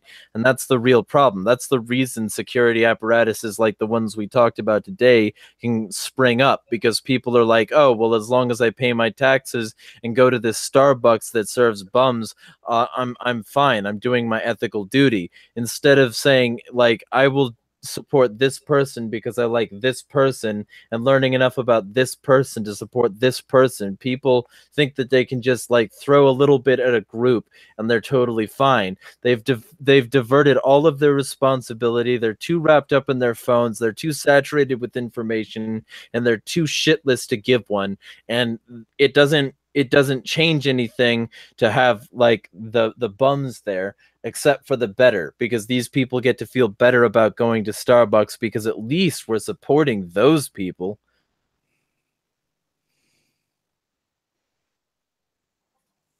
I'm a hateful person, sorry.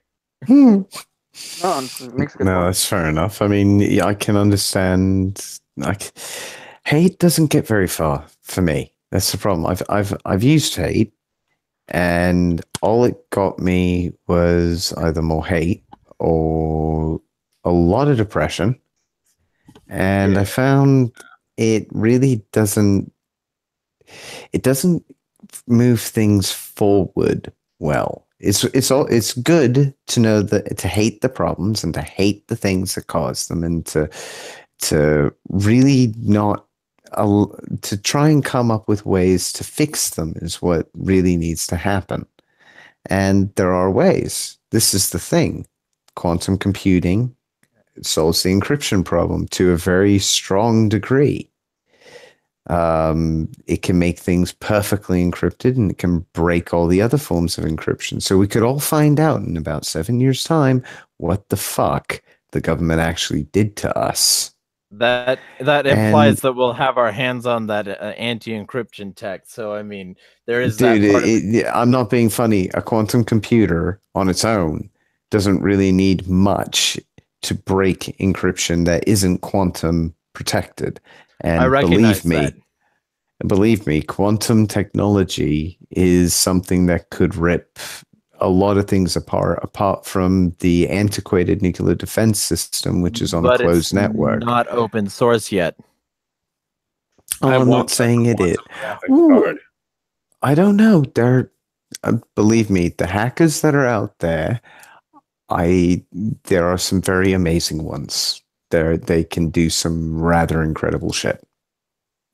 And if they can do that on their own, then it won't be long before that sort of technology can eventually become mainstream. You know that thing in South Park, the what was it? The one where they epic trolled the world with that surveillance apparatus that allowed you to basically spy on anybody. As a private citizen, you could basically look up somebody's entire internet history. And it nearly destroyed the world, kind of thing, when they unleashed it. But it's basically the abolition of the right of privacy. But what it also would do is teach people how to use the fucking internet responsibly. Sure, but at the same time, it's not going to be open source, man. It's funded by people that are fundamentally designing it to operate in a basement somewhere.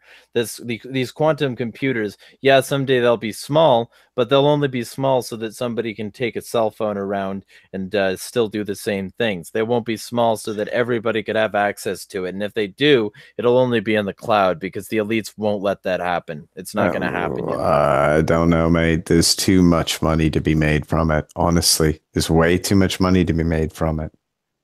Yeah, it is such a powerful tool. It is so good for business. There's more money to be made from not releasing that sort of thing to the public, which is why they don't have nukes on Walmart shelves. Well, nukes aren't the same thing as quantum computers. They're money makers. Computers, they're not. Nukes are not money makers. They're money destroyers. You know this. And a quantum computer is a money maker. Until they're used and a bunch of people lose money. Well, yes, you can use any tool as a weapon, but you can only use a nuke as a nuke. What were you going to say, Finian? Sorry, I'm chewing. I said they're a very expensive weapon to maintain. So if we're going to go down that route of nukes and who should have them, well, they're very expensive to maintain, and who's going to insure you if you have one? Well, right. It's So are not realistic. supercomputers. I actually had an argument or a little kind of discussion about Well, that not too recently myself. supercomputers wouldn't require insurance because there's not the same amount of liability, I guess you would say, to a personal not? nuke. I don't think they'd be inherently as dangerous as a nuclear weapon. I think you underestimate the ability for one of these things to destabilize an economy and have the people tear themselves apart. That Well- presumes the economy isn't quantum protected. Yeah, but what Or Jeremiah isn't is using saying, a quantum though- computer. No, I agree, though, that we are very close to the stage where so-called governments will not be the only ones with those super powerful computers. And yeah, it does. That's a world changer because it's not just the NSA that's got that power anymore. It's, somebody crazy like John McAfee or something, There'll be private companies out there that have the same computing power that governments do. And it will change things. I don't know I just how want to much. see McAfee and Musk work together. Ooh. Well, Ooh. there's a documentary out there about McAfee, and he's basically at this point gotten away with rape and murder, so I've disassociated myself with him entirely. Okay, Yeah, I'd like to hear McAfee's a bit of an edgelord, man. I'd like to hear more about that rape and murder that he supposedly got away with, because, like, I'm not just gonna believe that, but at the same time, what was I gonna say? We are over the 3-hour limit at this point. So what I will say is that all these sound like excellent jump off points for future shit shooting Sundays. But tomorrow, or sorry, the next shit shooting Sunday is going to be around Father's Day, and I want to make that shit shooting Sunday on SJWs, the culture surrounding them, and how they've essentially targeted men at the expense of freedom, at the expense of responsibility, and at the expense of reason. So if anybody is interested in tuning into that, we're going to shitlord it up and we're going to fuck up some SJWs. Oh, thank God for that. We're going to count invite me a in for few. that. Because I'd love to tear a few of their their quote logical arguments, which will just be appeals to emotional feels, and just fucking wreck I'll them. buy that for Yeah. $1. Yeah, exactly. It's so Jesus Christ. There's so many reasons why they're wrong. It's like And infinite number. And see, that's the thing, is they're wrong, but they also want to use government force to enforce their wrongness and codify it in a legal structure that's universalized and blanketed on everyone without their consent, without their reasoned understanding. So I'm going to be going over that next week, and I'm happy that I already got some interest. And I'm going to tag a bunch of people who like the honey badgers. I'm going to see if they're interested, the honey badgers, any of them. Because I think that we can really do some damage here, and I want to start doing some damage. I want to start fucking some people up. So I'll fuck some people up all day, bro. So now we're talking about a subject that I really, really enjoy talking about. well, then we can definitely do that next week. And on Wednesday, Yeah. we're doing the news stream. So if anybody's interested in joining in that news stream, bring some articles that have happened after last Wednesday, and we'll update the fuck out of people. I've got about 5 I'm going to bring up. I'm going to be probably bringing up a couple if I can make that one. I'll have to see. Well, keep in mind, you can pop in for a portion. True. One of these Wednesdays I probably won't be making because I'll be going out, but the next one I might be able to make. But again, won't be there for the full time. Hey. What? Hey. Herp derp. Ah. I think random noises seem to be the mode for the day now. Whole bunch of autists. But anyway, I hope this stream was both enjoyable and informative to the people who listened to it, and I hope I got a few of you mad. If I did, leave a comment in the comments where the comments go, and I will respond to the comments with a comment.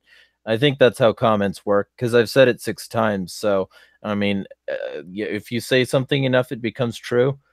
You think that's how comments work? Like and comment in the comment section below. Yeah, and This is the Love thing. React only on Facebook. Hit that If you notification bell button. Hit that notification bell.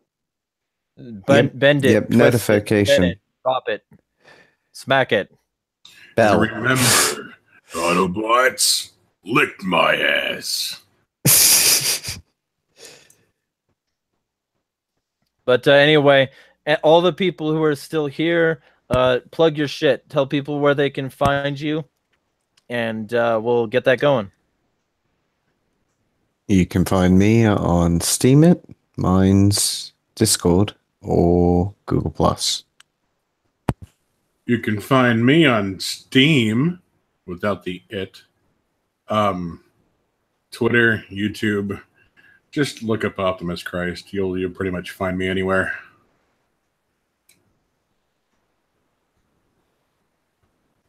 I'm Idiot's Query. You whoop. No, Hey, go Birdman. ahead. Go ahead, All right, you man. can parrot me. All right, here we go.